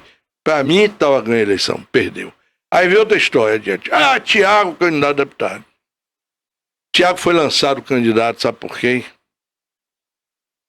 Pela presidente da União dos Prefeitos da Bahia, aquela moça lá, acho que... Da UPB, né? Da UPB, que lançou o nome dele. E ele ficou sem via em Itabuna, se não nos últimos 20 dias. Não participou da campanha. O pai foi contra, a mãe foi contra. Eu sei porque eu estava ali conversando, etc. não foi Geraldo que botou. É uma injustiça e injustiça comigo não prospera. Os pecados de Geraldo podem ser todos piores e serem outros. Eu estou dizendo que não são esses. E lhe digo mais. Gente, não pode achar que o cara que fez uma gestão, que a educação foi mostrada nacionalmente e premiada nacionalmente, que dos 38 postos de Itabuna, ele fez mais de 30 e dos últimos 10, ele fez 7 os maiores. Um cara que fez um programa de esgotamento sanitário em Itabuna, que é mostrado pela ONU e outros países iguais. Um cara que fez uma gestão que Itabuna estava no 7º lugar no ranking de qualidade de município brasileiro e foi para o 3º. Então, teve falhas? Teve. E todos aí tiveram. O problema não é que os outros tiveram para poder explicar as falhas dele. É que tudo isso é debatível. Tudo isso pode ser discutido. Vai ser discutido assim, olha, você não está certo, você errou. É essa discussão que está faltando. A Barbosa, porque usa gravata amarela, não presta. É a mesma coisa. Você quer vatapá, eu não gosto, você já comeu, não. Então, pô, não é assim. É verdade. É preciso ter isso. Se a gente não tiver essa demonização e despessoalizar um pouco, desfulanizar um pouco, para examinar, e vamos cortando quem não dá. Se Geraldo deve ser cortado, corta. Se fulano deve ser cortado, agora vamos dar Itabuna um prefeito para tirar essa cidade do mau momento que ela vive, como acho que há muito tempo não vivia igual. E não é só por causa desse prefeito, não. É porque tem coisas aqui que estão acontecendo há 3 ou 4 décadas e que a gente não pode deixar que continue. Eu tenho essa esperança porque a única coisa que eu posso deixar para a juventude é a esperança, para que a juventude saiba que quem saiu como filho de um pequeno bodegueiro de Itapé para estudar foi até muito mais longe do que o que merecia. E hoje estou recolhido, quieto, sem me meter em nada, mas não vou nunca negar a você, Barbosa, diante de Antonieta, que é testemunha, e sob a presença de Bárbara, de fazer revelações e colocações nesse ambiente simpático e acolhedor e dizer, você comigo é a hora que você quiser. Obrigado. Viu? O espaço está sempre aberto aqui. E o cenário pode ser esse, pode ser outro também. É, com certeza. O espaço está sempre aberto aqui. Eu quero agradecer o convite. Em breve a gente vai usar aquele cenário lá, né? Agora, ali próxima, é cenário de cinema. Da próxima a gente pode até alongar, você não falou da sucessão em Léus. É outro assunto para outro dia. Pronto. Pronto. Já teve o convite aí pro próximo programa aqui. Que importa para nós. Não, o dia é você que vai marcar. A gente fica ali aguardando. Vamos combinar. Viu? Vamos combinar. Beleza. Sucessor de Marão. Vamos fazer agora na Páscoa. Pronto, viu? Beleza. A Páscoa você sabe, né? Tem pouca gente que sabe. Ela começa depois do domingo e vai até junho. Ah, é? Até 29 de junho. Ah, eu não sabia. É, sim. Eu aprendi isso uma vez. Porque eu fui ao bispo para perguntar como é que a gente fazia uma festa. Estudantil. Disse, meu filho, você não pode nesse dia, pode... Mas aí não já é fácil, não. Porque ia fazer a Páscoa dos estudantes. Não. Até 29 de junho. Então passou São João. Eu aprendi. Passou São João, passou São Pedro. Olha, esse ano eu plantei milho no São José. Ah, bacana. Parabéns. Ainda bem. E choveu, né? Tá chovendo e outra coisa. Como onde eu moro, a geografia é outra, a história é outra, a climatologia é outra. Lá chove, vem sol, chove sol o dia todo. E esse tempero é tudo que a lavoura gosta. Eu vejo agora um homem cada vez mais apaixonado pela natureza, pelo meu retorno, porque até 10 anos de idade eu morava em fazenda. Bacana. Nós conversamos então aqui, tivemos o prazer, né, de estar comentando aqui com a gente essas questões políticas. Dr. Carlos Sodré, né, essa figura realmente ímpar aqui na nossa região e uma das personalidades mais conhecidas aí no mundo político da Bahia. Muito obrigado, doutor. Muito obrigado, Barbosa. Muito obrigado a você, minha querida Bárbara. Barbosa, diga a ele que a gente vai chegar lá, que a gente tem carro para chegar lá. Vai convidar para fazenda? Eu quero que vocês passem de onde eu estou. Entendeu? Se Deus quiser. Desejo a vocês. Eu desejo, às vezes, a um jovem advogado, a um jovem político, que ele tenha nenhuma das agruras que eu tive e multiplicadas todas as poucas alegrias que eu conquistei. É isso aí, bacana. Parabéns. Viu? Obrigado mais uma vez pela sua presença aqui. Obrigado. Bom, daqui a pouquinho a gente vai falar aqui, temos uma entrevistada hoje aqui, né, a Ayala, não é isso? Isso. A Ayala Santana é especialista em sobrancelhas e vai falar com a gente, estudante de biomedicina. Vai falar com a Pronto. gente um pouco sobre essa área, Barbosa. Daqui a pouquinho ela vai bater um papo aí com a Bárbara sobre essa área aí, com a Toné também, né? É isso, Toné? Vamos ver o que ela tem pra dizer aqui pra nós. É isso aí. Falar de beleza, né, Vamos Bárbara? falar de beleza.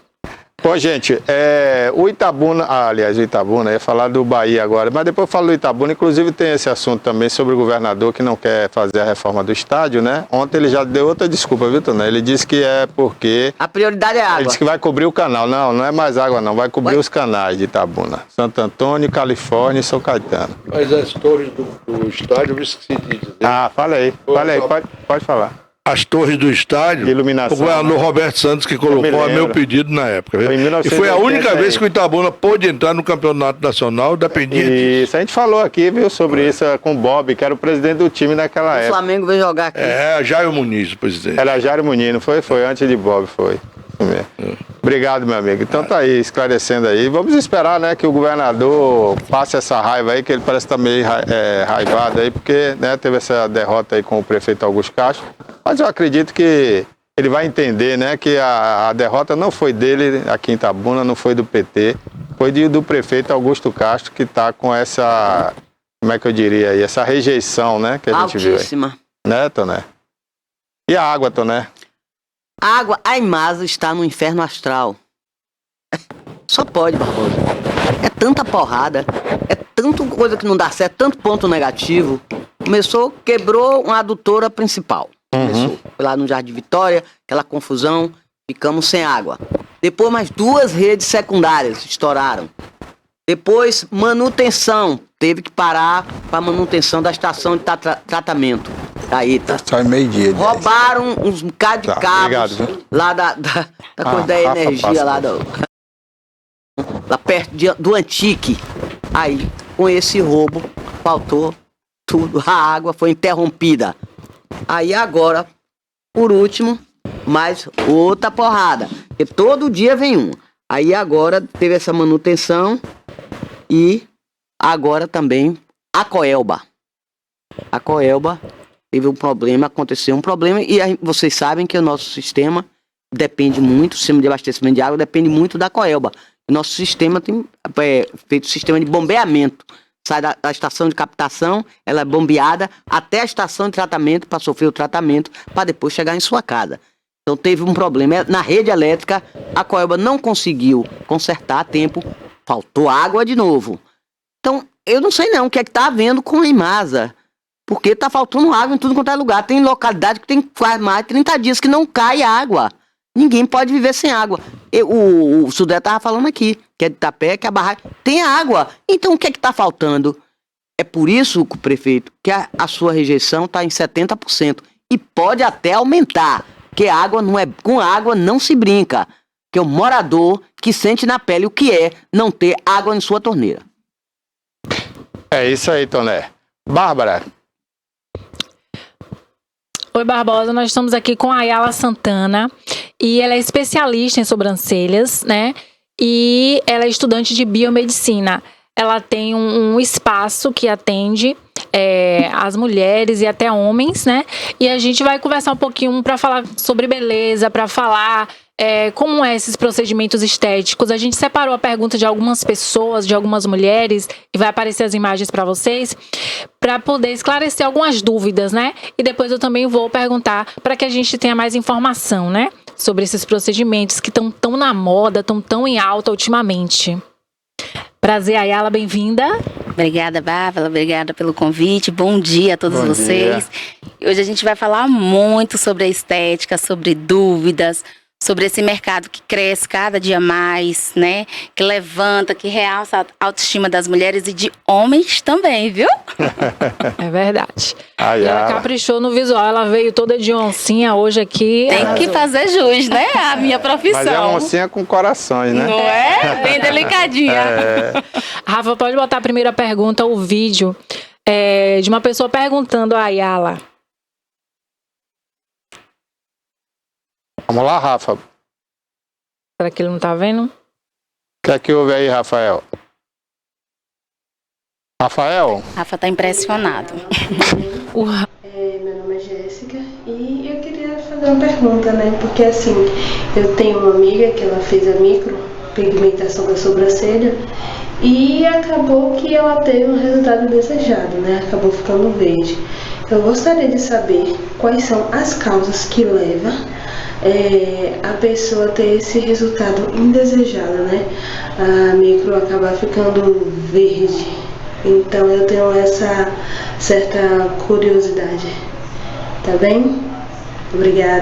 Pergunta da Jéssica Quirino, que não apareceu o nome dela ali, mas é Jéssica que tá perguntando, viu, Ayala?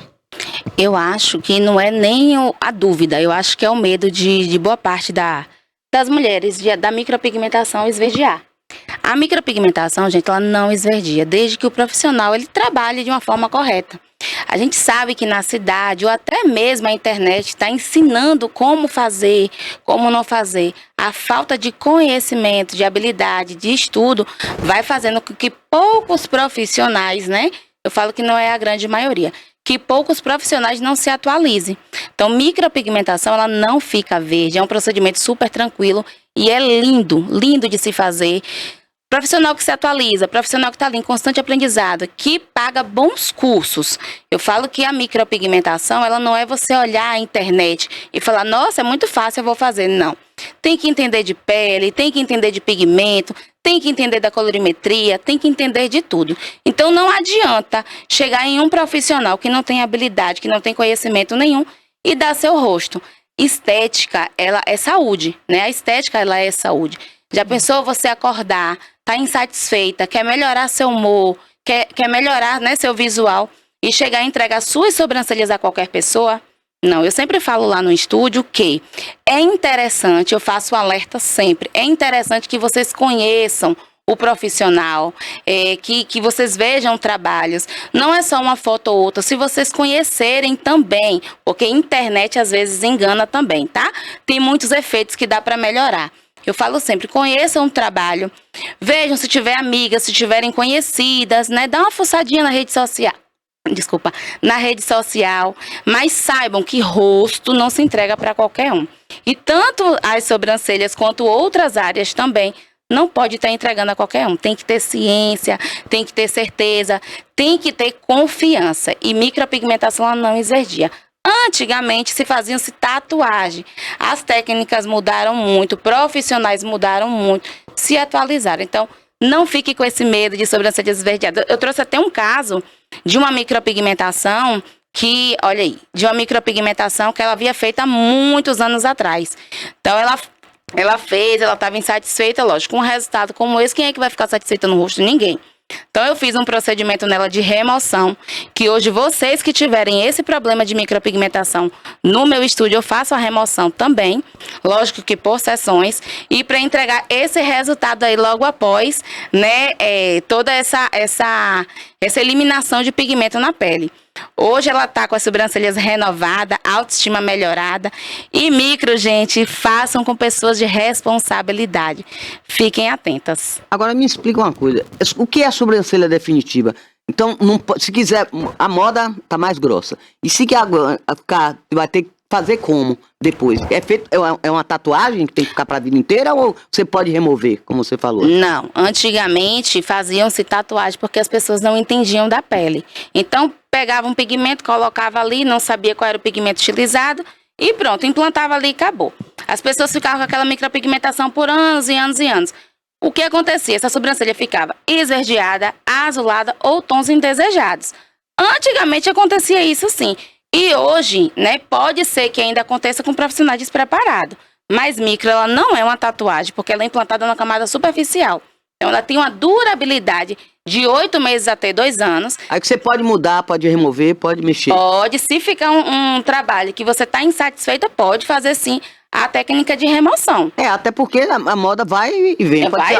Pode ser a sobrancelha mais grossa, depois vai... a moda é mais fina. E isso, pode, isso. A gente antigamente tinha a época das sobrancelhas fininhas, né? Isso. Mas na micropigmentação, o ideal é a gente seguir de acordo ao rosto. Então não adianta a gente querer mudar a fisionomia de uma pessoa numa técnica que não dá certo.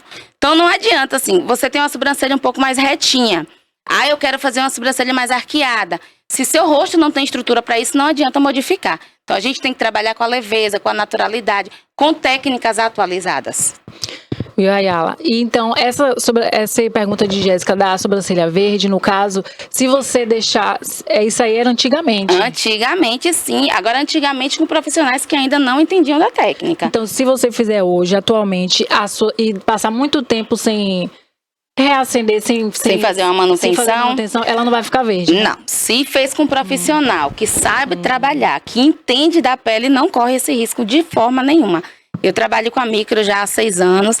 Graças a Deus, o que eu fiz foi realçar, né, renovar a autoestima das mulheres. Graças a Deus, todas as clientes saem muito satisfeitas, porque eu respeito o que o cliente gosta.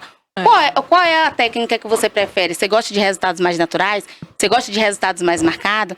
E o que acontece muito? Que as pessoas ainda têm medo, viu, Bárbara? De técnicas. Às vezes as pessoas falam, mas eu tenho medo de fazer micropigmentação porque eu penso que minha sobrancelha vai ficar muito forte. Engana-se, depende muito do que o profissional vai conversar com você. Rafa, coloca outra pergunta. Tem uma mulher, né? Que ela tem uma bebê. Deixa ela perguntar, vamos ver? Oi, Ayala, tudo bem? Eu gostaria de saber se a micropigmentação labial tem alguma contraindicação para gestantes e lactantes. Notou? Não, nem a labial, nem nenhum tipo de micropigmentação. Não é que tem uma contraindicação em determinado período. Tem um período correto que pode fazer o procedimento, por quê? Neném logo com 1 mês, 2 meses que a mulher ganhou o neném, não tem como fazer porque ele está recuperando ali tá pegando todos os nutrientes da mãe. Então, eu sempre lá no estúdio, eu indico as clientes depois do 3º ao 4º mês para estar fazendo o procedimento estético. Não só por conta também da amamentação, eu falo também por conta da imunidade, né? A mulher está ali se recuperando, depois de 9 meses de gestação. Então, o aconselhável é do 3º mês em diante fazer o procedimento de micro. Certo, Ayala. Tem mais perguntinha. Bota aí. Perguntinha da Naí. Olá, Ayala. Bom dia. Me chamo Naí e gostaria de tirar uma dúvida contigo. Veja bem, meus cílios naturais são muito pouco, então sempre eu coloco o fio a fio, o volume russo. O que eu queria saber de você é o seguinte: posso colocar sempre que eu quiser? Ou eu tenho que dar um intervalo, um descanso para não prejudicar os cílios naturais? Entendeu? Minha dúvida é essa. Então, muito obrigada. Aí, ó. Bora lá. Então, o alongamento de cílios, eu fiz até um vídeo recente nas minhas redes sociais. Eu falo que mulher de cílios é outro nível, né? Fica a coisa mais linda. E pode sim. Lá no estúdio, o que a gente tem que respeitar? Tanto lá no estúdio ou o profissional que trabalha na área. Temos que respeitar a raiz dos cílios. Alongamento de cílios não é colocado em raiz. Então, respeita um certo limite de aplicação. Quando o profissional respeita esse certo limite de aplicação, não corre risco nenhum. Você pode continuar com cílios sem problema nenhum. E nos cílios, além da técnica de fio a fio, existem várias outras técnicas que vai embelezar o seu olhar. Então, não fiquem com medo de fazer extensão de cílios. Agora sim, eu vou dar um alerta que acontece muito. Eu trouxe um outro caso aqui também. Cílios hoje em dia, em qualquer lugar está se fazendo. Vocês têm um pouco de responsabilidade. Tá acontecendo muito casos errados. Eu sempre estou postando assim nas redes sociais. Tenham cautela. Cílios, o profissional ele tem que entender do olho. Tem que entender... É a área de alto risco. Sim. Se fizer de maneira errada, sim. Corre um risco e grande. Certa vez, eu tive uma cliente que fazia sempre procedimentos comigo e a atração do valor chamou ela. Aí ela falou, ela porque tá mais barato, que pererá. Aí eu falei bem assim pra ela, falei assim, olha, você vai entender com o passar do tempo, né? Então você vai ver que um cílios feito de uma maneira correta e com a qualidade em material, que isso é muito fundamental, tá, gente? Com a qualidade em material, vocês vão ver que o preço muito baixo não condiz com o valor. É até uma conta que não fecha. Como é que um profissional cobra um valor justo e um profissional que está cobrando um valor muito baixo, com um tempo muito curto de procedimento, vai entregar um resultado com excelência? Olha o que pode acontecer. Pode acontecer uma blefarite, pode acontecer também uma bactéria no olho. Então, essa cliente ocorreu esse risco, viu, Bárbara? Ela teve essa foi uma cliente minha. Tem prazo de validade, ela assim? Tem uma durabilidade, tem. Sim. Então, assim, pode correr o risco, sim. Aquele cílio ali parece que bota uma cola, Esses cílios aí, Barbosa, o que foi que aconteceu? A moça, ela queria... Ela queria ela queria fazer uma manutenção. Aí ela foi fazer sobrancelhas comigo. Aí ela falou assim, ela queria fazer manutenção. Eu falei, manutenção do quê? Aí ela do procedimento, eu falei bem assim, eu posso remover? Aí eu falei pra ela, eu vou fazer a remoção dos cílios. Quando eu fui ver, esse cílio já estava com pus, estava muito sujo. Além Infeccionou, né? Infeccionou. Isso não só os cílios, tá? Acontece com a raiz, não. Pode acontecer da bactéria ir pra dentro do olho. Poxa. Entendeu? Então, cílios é algo que a pessoa tem que ter um perigo, muita responsabilidade. Então, assim, quando vocês olharem, né, trabalhos muito... Eu não tô falando com uma pessoa Aí você encaminhou ela aqui, um oftalmologista, oftalmo? É encaminhado para um oftalmo. Se tiver algum tipo de reação dentro do olho, só oftalmo. E não pode estar fazendo extensão até um certo período. Eu sempre falo, tratou a infecção, a inflamação, 6 a 1 ano. Tá? 6 meses a 1 ano para se fazer. Depois que tratou a infecção. Isso, porque demora. A infecção do olho demora. Então, isso são profissionais que não sabem trabalhar.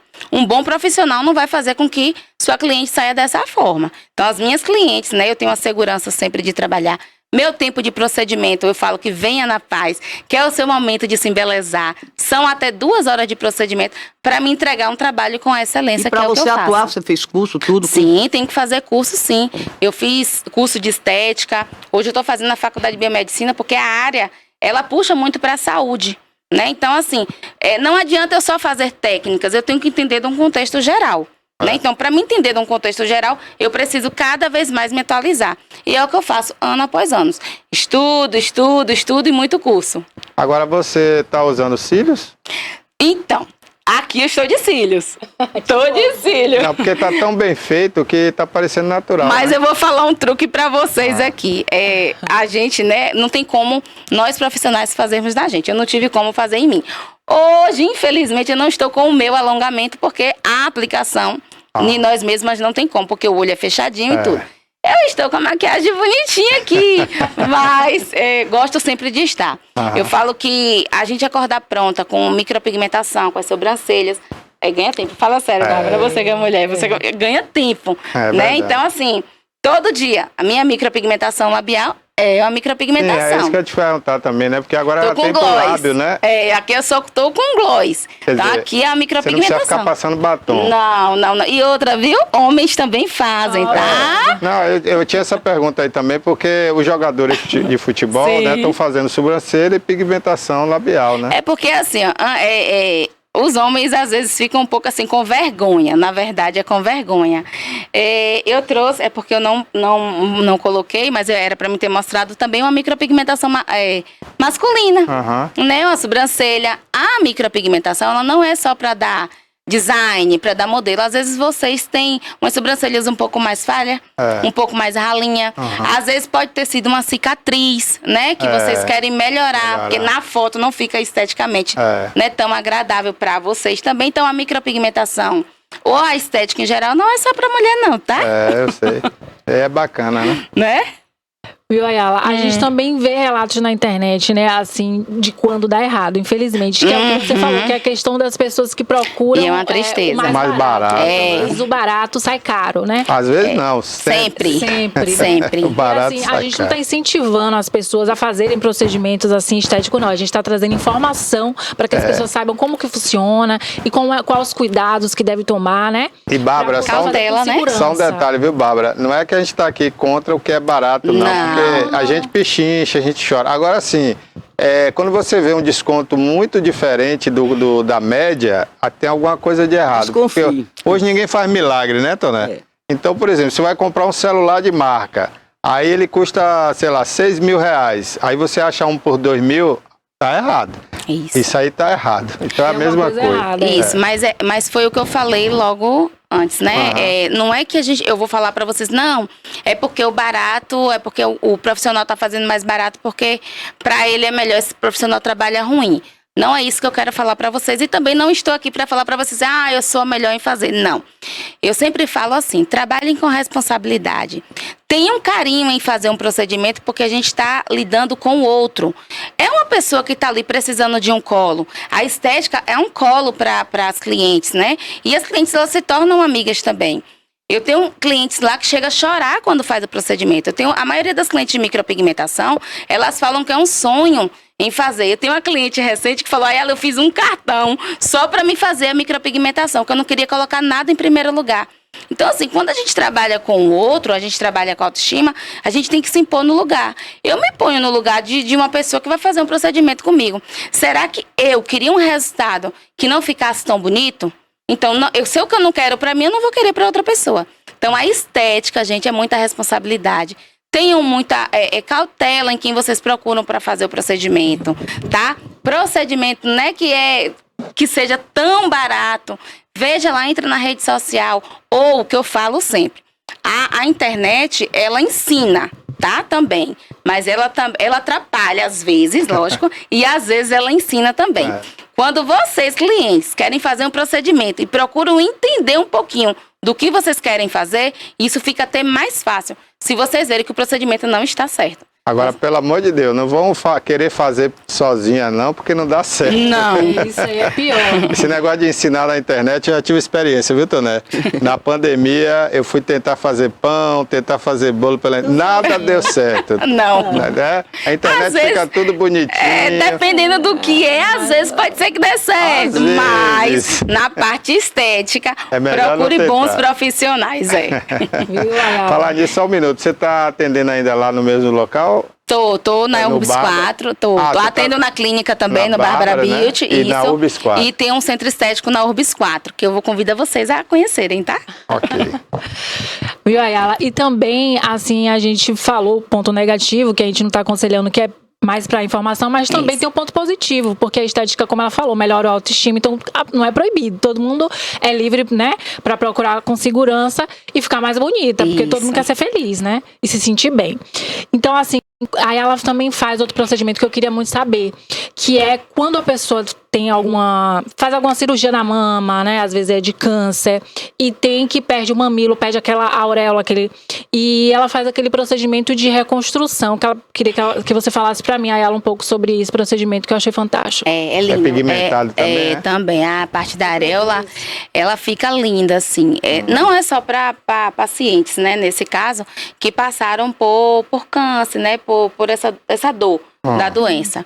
Mas é também para aquelas clientes que passaram por procedimentos de estética. Fez a mama, às vezes o peito necrosou, perdeu a areola, né? Então, assim, é feita uma reconstrução areolar na parte da mama, né, na parte do bico do peito. Mamilo, né? Isso, na parte do mamilo todo. E fica um resultado lindo. Tem uma durabilidade também, que não é para sempre, não é uma tatuagem. Mas ainda assim, pensem, você tá ali com a mama, que não tá esteticamente tão bacana. E você quer melhorar aquele design, O visual, né? Isso, o visual. E às vezes a gente quer olhar no espelho e quer se sentir bem. Então, a micropigmentação na parte da areola é para isso. Em relação também, Bárbara... E fica a cor natural mesmo? Fica Igual bem a natural. outra. Nas minhas redes As sociais duas tem iguais, fotos. semelhantes das duas mamas. Na rede social tem fotos lá, mostrando sobre os procedimentos. E na parte da mama, Bárbara, quando o paciente ele passa por um procedimento desse, tão dolorido, tem um tempo, tá, gente? Não pode estar, hoje eu curei, né, amém, hoje eu estou curada e amanhã já vou fazer. Não. O médico ele tem que dar uma autorização, tem que ter um laudo, autorizando essa paciente a estar fazendo esse procedimento. Então, não é você hoje tá curada e amanhã querer fazer. Tem um tempo certinho, tá?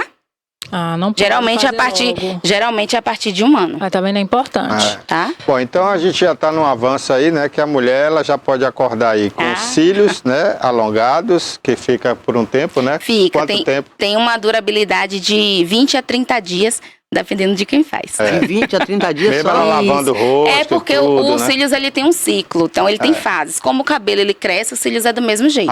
Então Aí ele tem que fazer o quê? Manutenção? faz uma manutenção no período de 20 a 25 dias, dependendo se esse cliente ele tem cuidado ou não, porque a higienização dos cílios ele é fundamental para ter uma durabilidade. E a saúde do olho também. E a né? saúde do olho. Mas aquele cliente que está acostumado a fazer, Barbosa, ele sempre cuida. Cuida, né? Cuida direitinho. Ele pode fechar o olho, tudo dormir. Pode ficar Lavar linda. tudo, né? Pode esfregar, lavar. Pode Pra esfregar, namorar. pode lá. Lógico que eu esfregasse Sim, com com cautela, cuidado, né? até Mas o olho faz- também, né? Se você esfregar sem Isso, faz a cuidar. higienização, tudo direitinho. A mulher acorda já linda. Bom, E a então você estética é uma tem maravilhosa. os cílios, a sobrancelha, o batom.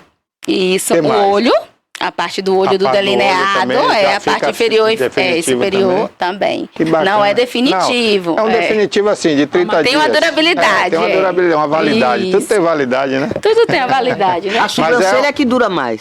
Não, é a mesma. Qualquer parte da micropigmentação tem essa durabilidade. Agora sim, sempre é o cuidado do cliente. Se aquele cliente ele cuida, ele vai ter uma durabilidade maior. Entendeu? É uma mulher que tem que levar o filho na escola, se trabalhar e tal, às vezes não dá tempo, então uma maquiagem dessa resolve Já tudo. pensou? Né? Não é? Agora tem mais o quê? O blush não pode fazer também, não? Então, Porque a mulher gosta de passar um blushzinho, né? Eu sou contra a maquiagem total. Eu acho que a beleza ela tem que ser natural. Então, assim, se pega um blush, né? Hoje já estão fazendo técnicas assim. Eu sou super contra, né? Estão fazendo técnicas, estão fazendo blush, estão fazendo sardas. Eu não sou de acordo. Não é tudo na micropigmentação, tá, gente? Que nós profissionais encaramos. Profissionais responsáveis, não encara. Você fez algum procedimento estético de harmonia, não? Então, o que a gente tem que valorizar, né? Eu fiz, sim, recentemente o Botox, porque minhas sobrancelhas, Barbosa, ela é reta. Então, eu que busco por um resultado mais arqueado, então, vou até descer um pouquinho o óculos, ó, que lindo que fica, tá vendo? Então, eu que busco por um resultado de sobrancelhas mais arqueadas, você vê que eu trabalho com micropigmentação, mas eu não consigo arquear minhas sobrancelhas, tá? Então, milagre a gente não consegue, mas tem os truques, né? Faz o Botox, que resolve. Esse tipo de trabalho é muito caro? Por exemplo, no caso da sobrancelha definitiva, é caro? Ele não é caro, ele tem o seu valor justo a ser cobrado, né? A micro hoje, né, com um profissional, um bom profissional, ele está em média na faixa de até uns R$600 aqui na nossa região. R$600 aqui na nossa região. Barato, né? Não é. Por quê, Barbosa? Não é caro, justamente por isso.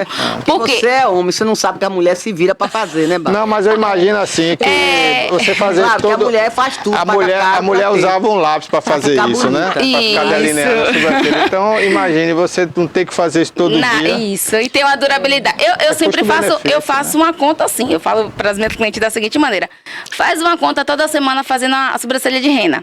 Gasta ali toda semana R$35. Quando dá 6 meses, você já pagou a micro e ainda tá pagando rena. Então, o que adianta? É melhor ficar com algo que tem uma durabilidade do que fazer um procedimento que não vai durar tanto. Né? Então, assim, acordar pronta, sem se preocupar em passar uma rena, se passar um lápis, é outro nível. Não tem preço, né?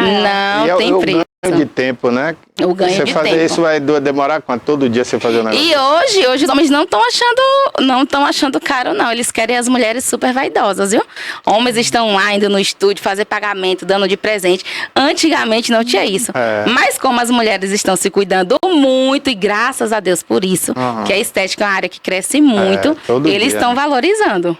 É isso aí, parabéns, viu? Tem mais alguma pergunta, Bárbara? Tem, só porque rapidinho. o tempo tá acabando, né? Aí, quando a pessoa tem alguma doença assim na boca, como herpes, e quer fazer o procedimento de micropigmentação labial, e aquela doença não está manifestada, a mulher ou o homem, eles podem realizar? Pode sim, agora sim. Quem tem a herpes já sabe que tem. Então, toma uma medicação específica para controlar. Se esse vírus ele estiver controlado, o herpes estiver controlado, pode fazer o procedimento sim. E no dia do procedimento vai tomar medicação como de costume. Então não tem problema nenhum tá fazendo. Quem tem diabetes pode fazer micropigmentação? Se for uma diabetes controlada, pode fazer sim. Porém, o médico ele tem que dar um laudo autorizando essa paciente a estar fazendo o procedimento. Por quê? Micropigmentação, como é um pouco mais invasivo, não é que vai ocasionar uma inflamação, mas a cautela é fundamental. Tem sangramento, tem dor? Não. O que pode sair é uma gotículazinha ou outra, e outra não dói, tá? Tirem esse medinho da cabeça de vocês. Quanto tempo assim dura pra fazer? 1h30, 2 horas também. Ok. Bom, eu queria agradecer aqui a presença da Ayala, né? Volte outras vezes aqui, Ayala, pra gente falar de... Né? De beleza, eu amo. Eu amo fazer esse alerta para as clientes. Eu amo sempre estar explicando mais. Deem uma olhadinha vocês nas minhas redes sociais, ele colocou meu @ aí, para vocês me conhecerem um pouco mais. E eu sempre tô ali explicando, falando dos contras e prós na estética. Mostra aí a rede social dela, Rafa, para as pessoas verem, né? E seguirem aí. Tá no Instagram? É Instagram? Tá no Instagram. Fala Facebook. Ela, seu arroba. Tem Ayala Santana Beauty Academy. E tem uma equipe preparada para receber vocês lá, viu? Mostra aí, Rafael, o Instagram da Ayala. Ayala, obrigado por ter vindo, viu? Obrigada pelo convite, viu, Bárbara? Com certeza. Quero vir mais vezes, sim. A Ayala, inclusive, viu? A partir do mês que vem, a Ayala vai estar direto na tela aí, porque nós vamos apresentar aqui o reality show. Eita, reality show que parece que não ia sair. Não é? Olha, mas deixa vai sair agora. Pois é, vai ter novidade. Não dá não. Né? Mas para o mês a gente vai ver a Ayala aí. Ela participou do reality show, né? Desafio de Casais. E vocês vão ver a Ayala aí todo dia na telinha aí. Ela e o seu parceiro. Mandar um abraço para ele. É o Leonel. Um grande abraço pro Leonel. Barbosa. Quantos seguidores já ali, Ayala? Tô quase com 10 mil. Quase 10 mil, hein? Pô, parabéns. E você que tá são seguidores reais, tá, Barbosa? Eu sei disso. Inclusive, você que está assistindo agora, quiser seguir para saber mais detalhes, né? @Ayala Santana Beauty Academy. Beauty Academy. Além de procedimentos, lá também eu ministro cursos também para quem deseja realmente, que gosta da área, entrar nesse mercado lindo que é a estética. É isso aí. Se você quiser procurar pessoalmente, ali na Praça da Catedral, no Bárbara Beauty, né? Também, tô em atendimento. Que horário é que você está lá? Geralmente é porque a gente está se organizando, porque a clínica ela mudou um pouquinho. Porque agora faz uma parceria com outra empresa de saúde também. Né? Mas geralmente são as quartas-feiras, né? Das 13 às 18 horas eu tô lá também na clínica. E na UBS 4? E na UBS 4. Onde é ali na UBS 4? Na rua principal da UBS 4.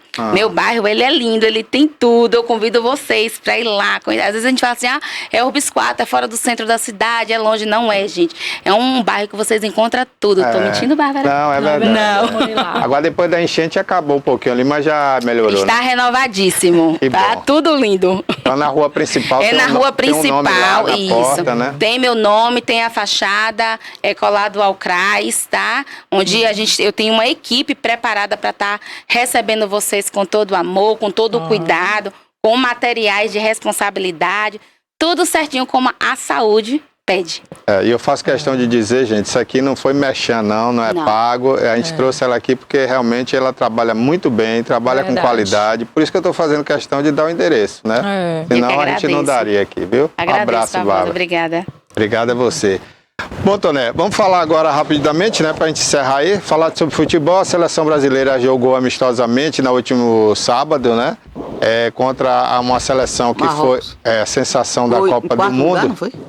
Foi quarto lugar na Copa do Mundo, né? Foi a sensação da Copa. A seleção continuava a mesma, né? Diferentemente do Brasil. Teve algumas alterações, inclusive com jogadores do Palmeiras, que é muito bom para o futebol brasileiro, isso, né? Valorizar os novos jogadores, novos talentos. E infelizmente o resultado não foi bom para o Brasil. 2-1, placar final. O Brasil continua mal. O Brasil hoje eu dou um desconto, né? Porque não tem técnico, né? O técnico que está ali era um auxiliar interino, né? Não teve tempo para treinamento, né? Eles querem o técnico do Real Madrid, né? Mas eu já soube que tem também interesse em Jorge Jesus. Por falar em técnico do Real Madrid, o técnico interino convocou, né? O trio de ataque quer dizer, o trio de ataque não.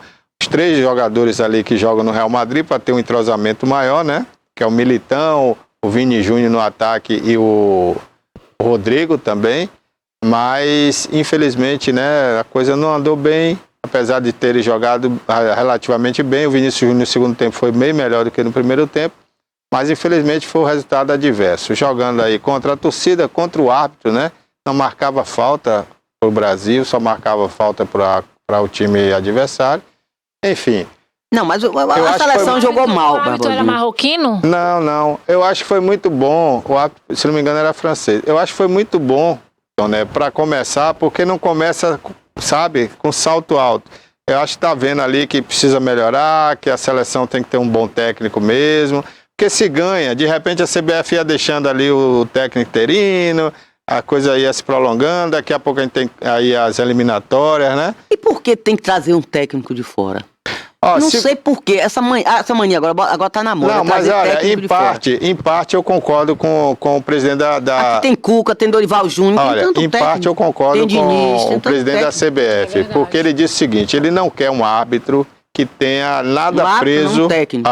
Um técnico que não tenha nada preso a nenhuma equipe. Né? É o sistema viciado, né? Aquela coisa, não vou convocar jogador A porque o Flamengo vai achar ruim, porque está disputando tal competição. vou convocar um jogador tal porque o Palmeiras pediu, o Corinthians pediu. Ele não quer isso. Ele quer um técnico que não conheça ninguém no Brasil.